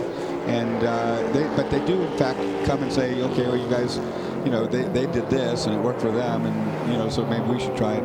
I think we still, though, have to address our own car. I think we can't. They're going to be changing so many things. I don't think we can look at what they're doing anymore. We just have to keep trying to develop this car of our own. But I think it's got to be spot on the money. You know, Terry Bootson brought up a really good point. We dialed this car into a really good car on the hard tires. It was the wrong thing to do. We should have dialed it into the soft tires, and that's what those guys did. And subsequently, they got that second right now, 2.5 a lap on us. And our car with the soft tires has got a lot of understeer, and we can't do anything about it now. We should have done that homework earlier. How much development are you allowed to do? I know there are a lot of very proprietary elements about this car as far as Audi is concerned. It's been kind of interesting that we come up with, you know, we'll say, well, we don't like this, let's do a spring change, and they'll say, no. You know, no, we won't do the spring change. Think about something else to do. You know, so they're keeping us in a pretty tight parameter. But, you know, everything that they've told us is right. The car it's developed enough that they told us when last year they only changed springs one time the entire year. And the spring rates. So, I mean, that's what they told you. That's what they told us. They weren't being pushed too hard. I'll guarantee they've got a whole R&D program on the way somewhere. I mean, they won't be satisfied resting on their laurels. They'll be winning next year because of what they do this year. And they'll have an R&D going, won't they? And the car is like wickedly sensitive. That's one thing we've seen. Real sensitive. Well, the crews can only stand and wait. There is one stop at least to come for just about everyone. The gap, 21 seconds. We'll be back to Sebring in a moment.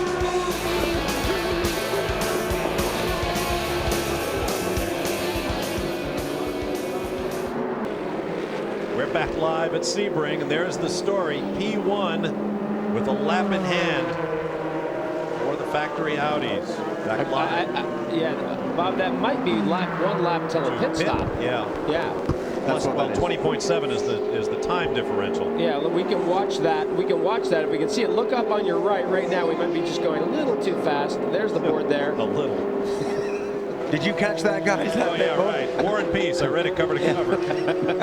But he's got both systems, don't forget, on yours. Now he's got the radio and he's got the pit board. We've seen before where radios have gone down and pit boards weren't available. So what do you do?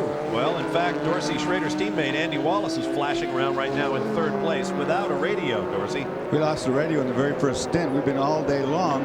You know, thank God we haven't had a flat or a puncture or anything that we'd have to respond to, because there's no way for us, except for me sticking my hand up in the air with the one finger up saying I'm coming in next lap. There's a fuel reserve system on these Audis, and it'll come on. First, the light will come on, and then 3 seconds later than that, it'll stumble. You go to a reserve tank, there's 9 liters of fuel, and that gets you about 2.5 laps here. Somebody just blew up, guys. Somebody's got a problem. Number 45, well, that's one of the Vipers. I think it might be sitting down on the right front corner. Yeah. I think it might, I mean, either the tire's gone or it's sitting down on the right front suspension and it's dragging, because certainly that right front is on the ground. I believe it's Jeff Altenberg behind the wheel, 17th place. No shortage of lighting on that car, I'll say that. 4th in GTS. Yeah, I think it's missing the wheel, as a matter of fact. Well, there was big smoke down there. I think that wheel is missing. I think the wheel's actually gone. I think the wheel's gone. That's the old brake rotor that's dragging on the deck. That was in the hairpin, so he's got a long way to push that thing. So some lucky fan out there now has a beautiful, expensive Viper wheel. For probably burnt hands. Yeah, definitely burnt hands. Okay, we think this is a pit stop. We saw lap 1 on the board last time around. Nope. No. Watching the shift lights on the dashboard. Green lights lead to red lights, then you better shift. Here's the number 18 car, currently 4th. You know, looking at those lights, guys, the blue light that you keep seeing is his high beam light being on, but the other, that's the one right there. But on his shift light, the last one that turns red that tells you to shift will come on red with the reserve. When the reserve tank comes on, or when it runs low on fuel, that red light, the last shift light, will stay on solid. That will indicate to him to switch off the main pump into the reserve pump. He'll have 9 liters in.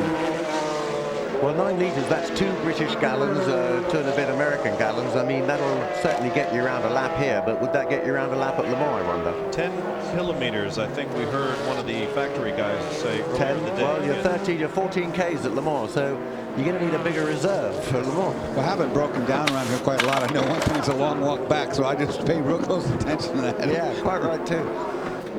Now the Seline is back in. This car was not in that long ago, guys. I'm wondering, yeah. That did not seem like a full stint to me. The crew doesn't seem to have a good idea. Now, Franz Conrad runs around to the driver's side door. The crew seemed a little tentative about what they were supposed to do. They brought out the fuel hose. Now the Corvette is in. The gap to the second place Corvette around 22 seconds, almost 23 seconds right now. That noise you hear is the car on its speed limiter. That's why it sounds so bad coming down the pit lane. Pits it comes right below our announced position. Andrew Marriotta's there.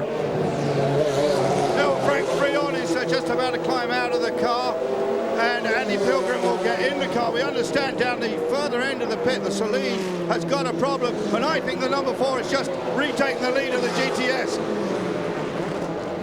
Yeah, just seen the Seline go past, and Seline is still in the lead, but it's very, very close. I'm going to try and get Frank Freon in just a moment. I think the lead just changed twice in the pit lane. Yeah. Once as the Corvette came in and took it, then parked. And once again as the Seline went out and took it back. If they fueled that Seline, that may well do away with its splash and dash that was needed. In other words, they may have had the splash and dash now instead of later. Calvin Fish. But Capello stays in as we suspected, and the crew now goes to work. This is critical. They need every ounce of fuel. They've got about 45 minutes or so to go in this one, and they're going to need every last drop of fuel there to make the distance. And then they will change tires. They can't afford any cross-threaded nuts. They need to make this a clean stop, get Ronaldo back on track. Now he's going to lose the lead to Christensen while he sits here in pit lane, but then Christensen should be pitting in about 3 laps approximately. So here we go. Crew goes to work. They take the wheel nuts off the rear first, then another team member puts those on. They go to the front tires next. They'll complete the task on the front wheels, tighten those nuts up, and then go to the back of the car, tighten up the rears, and it looks good so far. I don't see any problems. They're clear on the left side. Right side is done. Drop the car down. Hopefully he doesn't stall. He needs a clean getaway. Lots of revs. That seems if you baby this thing out, it hurts you. Lots of revs. He's on the rev. He's out of here. Good stop. Spin in the rears as he leaves the pit lane. Now, cold tires at Sebring at night, when you're in a hurry, is not the ideal situation. So you do need to be careful on this outlap, but there's a lot of time also to be made here. But certainly, it's very, very easy to make a mistake. Michelin will have a special compound for these conditions, running at night when the temps are cooler. None of those Formula One style tire warmers in the pit lane. These tires are cold. Great battle still coming. Stay with us.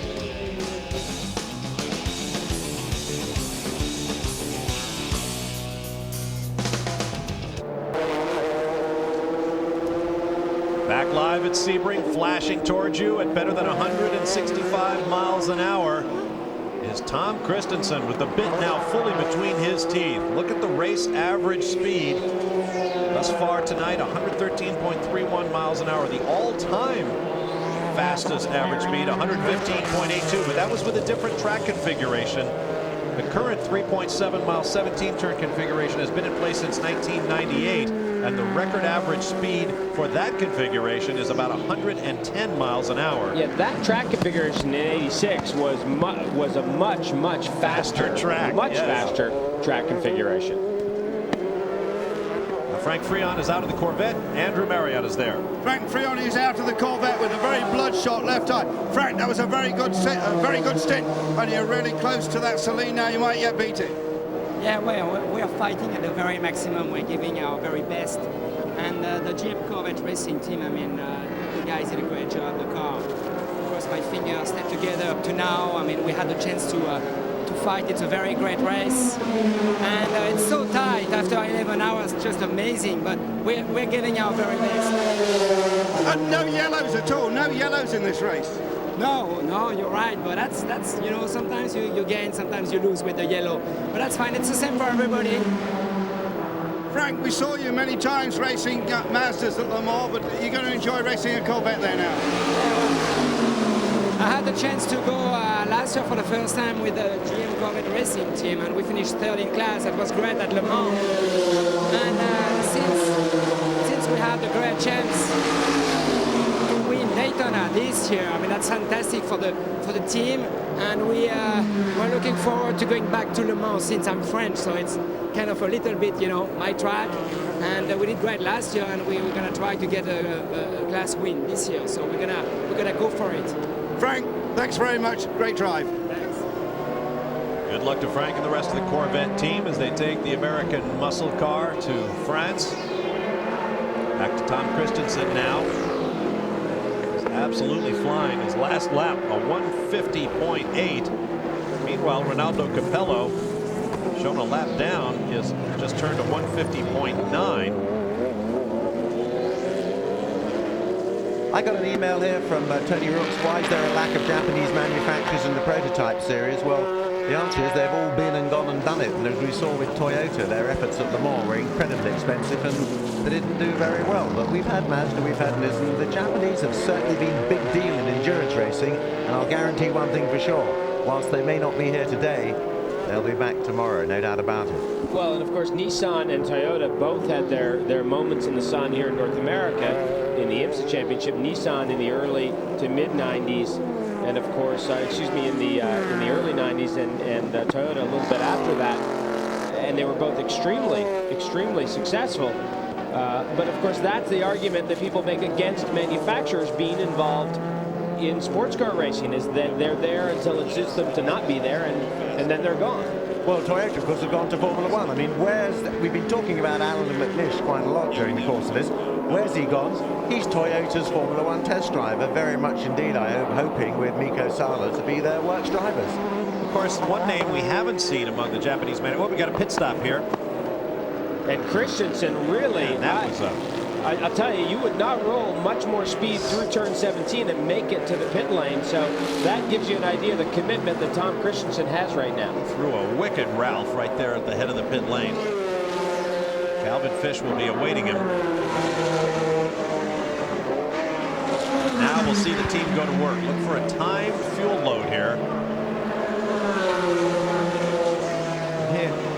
Okay, Tom is in, and it should be fuel only. I think they're going to need most of this. They're not going to gamble too much. Got a little over 40 minutes. They typically go close to 50, so they're going to need most of the fuel load. They've okayed the tires, so the real key now for Christensen is to get this Audi out of the pits clean, and that's really been about a 50-50 shot for these drivers. A lot of the time they can't keep the engine running, but I've got a feeling the revs are going to be hung really high when he gets released. Fuel is done. He's about to go.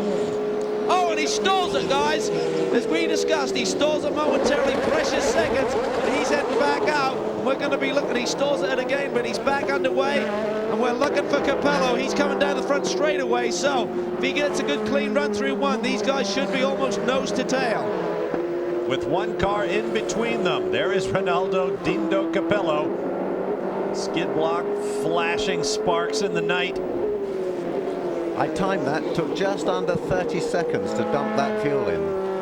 That's a full fuel load. Yep, it is. Plus the stalling, 3 or 4 seconds. You know, I mean, at this stage of the game, every second counts. Well, I'll tell you guys, I watched and I actually looked at the lap time when Capello made his in lap, because when they come through 17 and into the pit lane, they will then come over the line and you see a lap time there. It's slower, but you see the lap time, and actually Christensen's was about 3 to 4 seconds quicker than that of Capello, so he made up quite a bit of time just on that in lap, and especially that run through turn 17. Well, his blood is up, I think. I mean, three Sebrings in a row is the name of the game here, isn't it? Well, you saw how nervous he was earlier when he was questioned about it, too, by Calvin Fish. I don't want to talk about it, do not want to even speculate about getting a third straight and joining that exclusive club of just 4 drivers with 3 Sebring victories. Mario Andretti, Olivier Gendebien,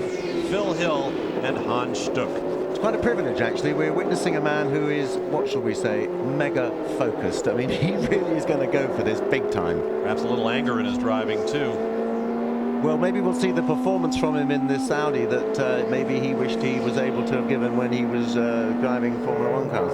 Okay. Well, guys, we're hearing that Christensen may be getting a penalty for excessive pit lane speed on the pit entry. So he may have pushed just a little bit too hard. So we will wait and see. But that's very easy to do. Once you get the car slowed down, the speed limiter on the car will hold it at that speed. But the opportunity, there it is. There it is. Oh. So the opportunity to make a mistake really exists on the pit in and nowhere else. But he's done it. That's exactly what he's done. That's a shame. He didn't get it slowed down by the time he hit the timing line. Showing at 5.8 seconds in the lead on that last lap. Now you're on board with Capello. Now here's another look at what just happened. So here it is. That is practically full speed through 17, but he pinches it down, and look at that. He's not gone to the brake pedal until just about the pit in. And that pit lane speed limit starts right where those 2 cones are. Which is exactly what Alboreto did as well, who got other things on his mind, like a wobbly rear wheel. The last thing he was thinking was break the darn thing down to the 50 miles an hour. Exactly. Christensen so anxious to get in the pits and get fueled up. He goofed by what, maybe just 10 yards, but it's a goof. But all of these guys know that. They know that that pit lane speed limit begins at those 2 cones, and they must have the car down to the limit by the time they get there. And of course, there is someone standing there with a radar gun. It's policed very, very heavily. That may well have cost him the likelihood of winning this race. It may well. Closest margin of victory in Sebring history was set back in 1999. 9.2 seconds separated the BMW V12 LM of J.J. Leto, Tom Christensen, of all people, and Jörg Müller from Butch Leitzinger, Elliott Forbes Robinson, and James Weaver, one of Rob Dyson's Riley and Scott Fords. So here he comes again. So the key is don't make the same mistake again. And you can see how much slower the car is going there. Yeah. Oh, dear. Oh, God, it's so boring for him. Get ready for a launch now. Well, get ready for... He's got about 35 minutes when he leaves the pit lane. He's got to stop that car, though, and get it off the line without either cooking the clutch or stalling it. He's got to stop the car. And you can see the official's quite mad. Was that a stop? Was that a stop? Do you know? He just barely. He did wave him out. He did wave him out. Stop and go means stop and go. Well, he stopped in spirit. That's like a rolling violation, I think. Oh yeah, explain that when you blow the stop sign. You can't win an argument with an official. Old baseball rule that applies to motor racing. Could that mean victory for this man and his team? We'll find out shortly. Stay with us.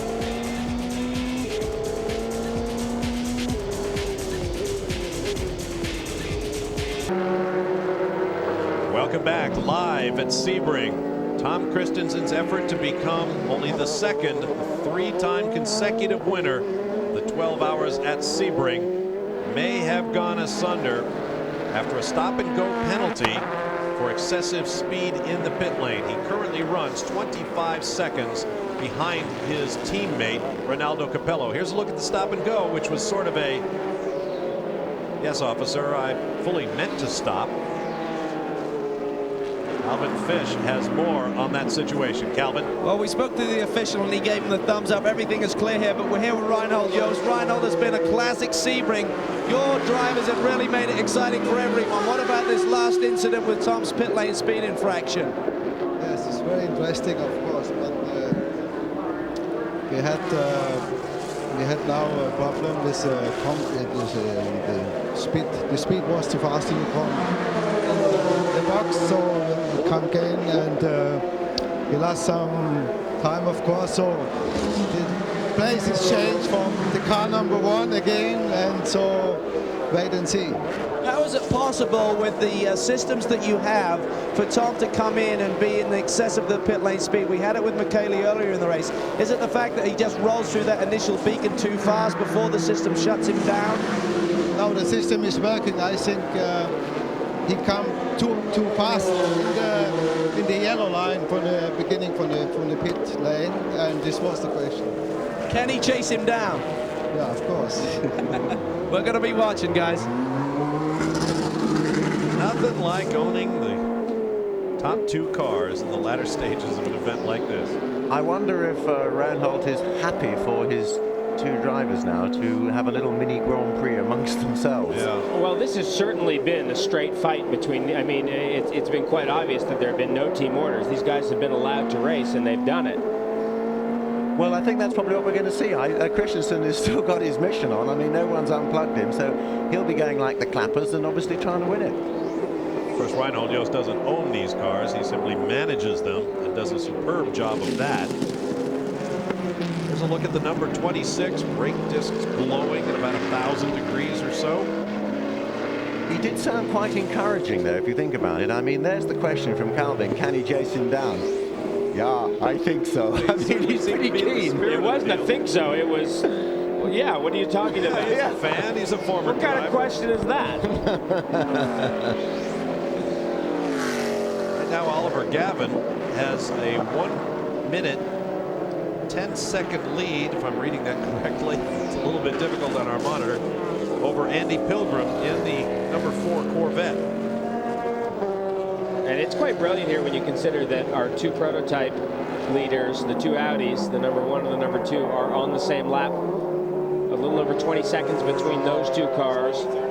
And our 2 GTS leaders are also on the same lap. This Seline S7R and the Corvette C5R also on the same lap, a little bit more than a minute between these cars. So after almost 12 hours, it's quite impressive. It speaks volumes for the formula, I think, and also all credit to Dom Panos, because this was all his bright idea, and look what a bright idea it's been. I mean, this has been actually exciting racing all down the line. It's not been a good day as a car owner for Don Panos. His 2 cars both out of the race and will be listed as 28th and 38th in the field. 38th being last in the field. That's right. No, it's really been a dismal day for that car, and there's a lot of work to do on that car. I mean, there's no question about it. 28 seconds from Ronaldo Capello to Tom Christensen. Would you like to have a little bet, gentlemen, that we get the fastest lap of the race in the last half hour here? I wouldn't be a bit surprised. I'd give it a little odds on that, I think. I think Uncle Tom there's going to go for it. Here's our race-leading car in the GT class. Sasha Maassen in the Alex Joe McKenna Porsche 911 GT3 RS. He has but a 49-second lead over his teammate in the sister car, number 22, currently in the hands of Florida's own Randy Post. We'll take a break. Less than 30 minutes to go. Stay with us.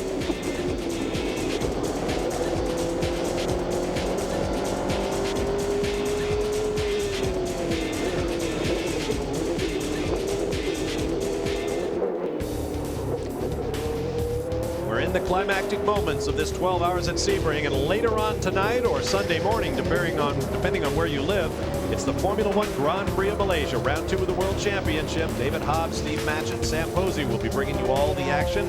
sure to stick around for it, because we certainly will here in Sebring. Driver change for the Corvette team. Out pops Johnny O'Connell. In will go Chris Neifel in what will almost certainly be his final stint of his final race as an active driver, before he moves on into his capacity as the new chief steward for the Kart FedEx Championship Series. Was that gentleman we saw earlier pointing a hairdryer at someone, possibly the radar man? He was the cop who caught Tom Christensen.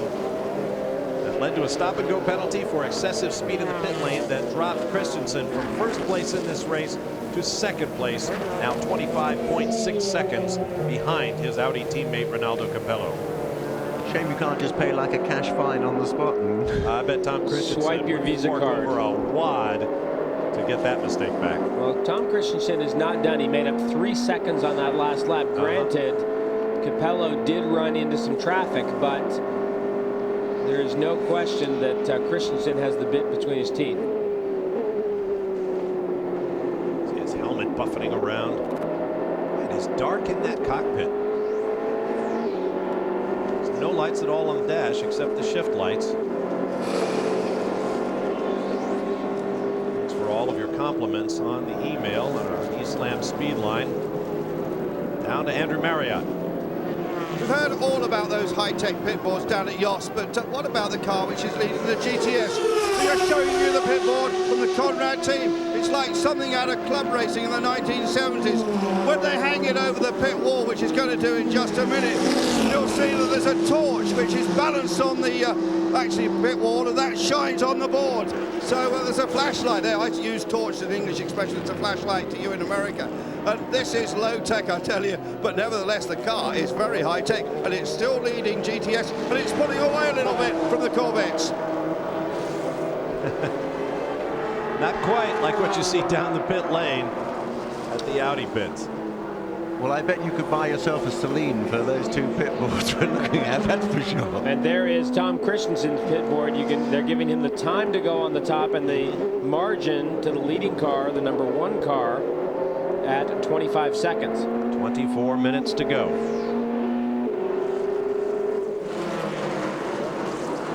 There's the time at the top and the gap at the bottom. I can't believe someone didn't think of that sooner, as a matter of fact. I mean, pit boards at night are very, very difficult to read. They're difficult to read in the daytime, never mind the nighttime. On board the number 38 machine.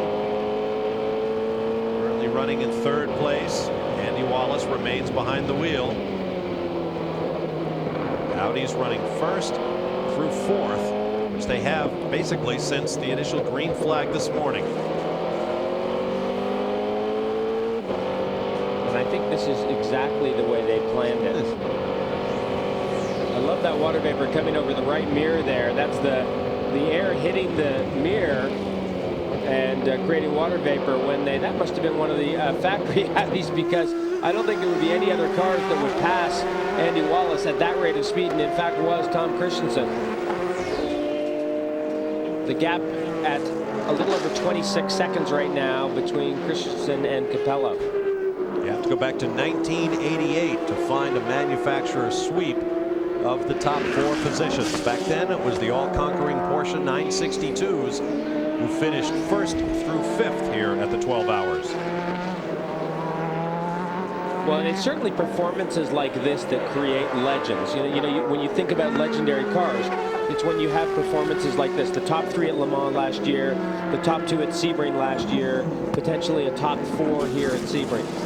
It makes people remember the Audi R8. I can see you're right, Jeremy. I shall be doing a Legends of Motorsport on this race when I'm 85 years old. I'll be on my 2 walking sticks. David Hobbs, of course, will be 100 if he does it. And I hope he heard you say that. I suspect he did. Waiting to bring you the Malaysian Formula One Grand Prix along with Steve Matchett and Sam Posey. Wouldn't David be napping now? David could be napping anytime. I'll tell you something, I think Guy Smith has acquitted himself very well here, at Sebring. I mean, this is a car he's not driven a great deal and hardly at all. I think Guy's putting up a very, very good polished professional performance. He's supporting Stefan Johansson very, very well indeed. Nice balanced pair. Flashing on through the night. The unmistakable sound of that big V8. Celine rockets along, looking for what would be by far the biggest victory of its short career. Oliver Gavin at the controls. Stay with us.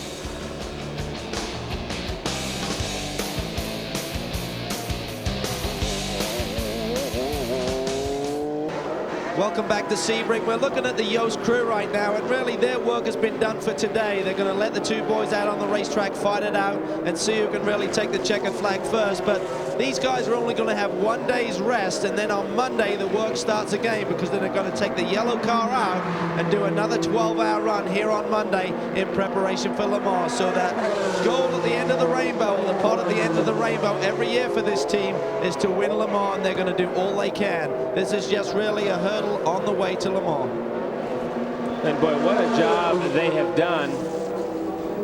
And of course, that's, you keep in mind, most of these crew members have been here since about 5 or 5:30 this morning, getting prepped for this. They had a warm-up at 7 or 7:30 this morning, so they have been here all day, and they've been working very, very hard.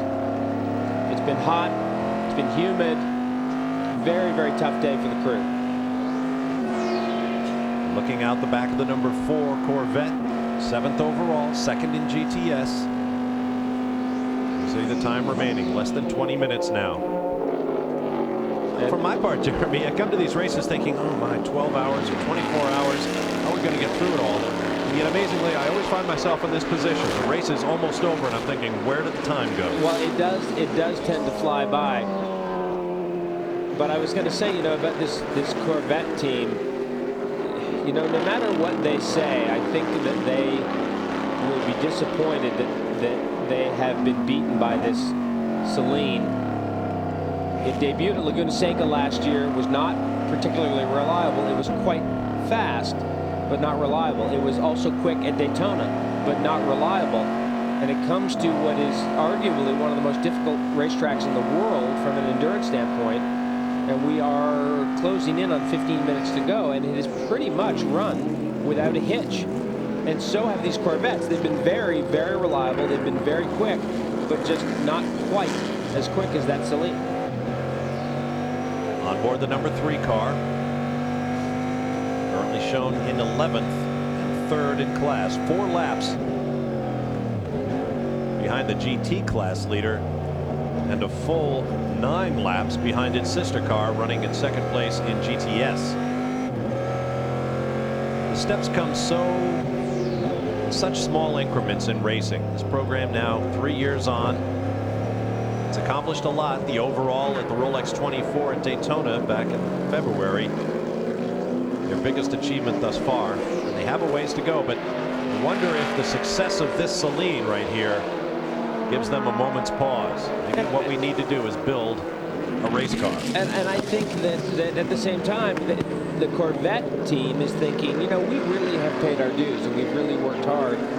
And I think they probably also feel like these guys have not paid their dues.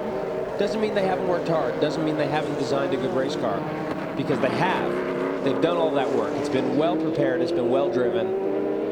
But I just think from the Corvette standpoint, it's a tough pill to swallow. Whoops, another rocket scientist, or at least an airplane scientist. We saw that email on our Eastlam speed line questioning the accuracy of the radar gun at the end of the pit lane that cost Tom Christensen the race lead. Well, we have no answer for you, but that's the system in place. It's the same for everyone.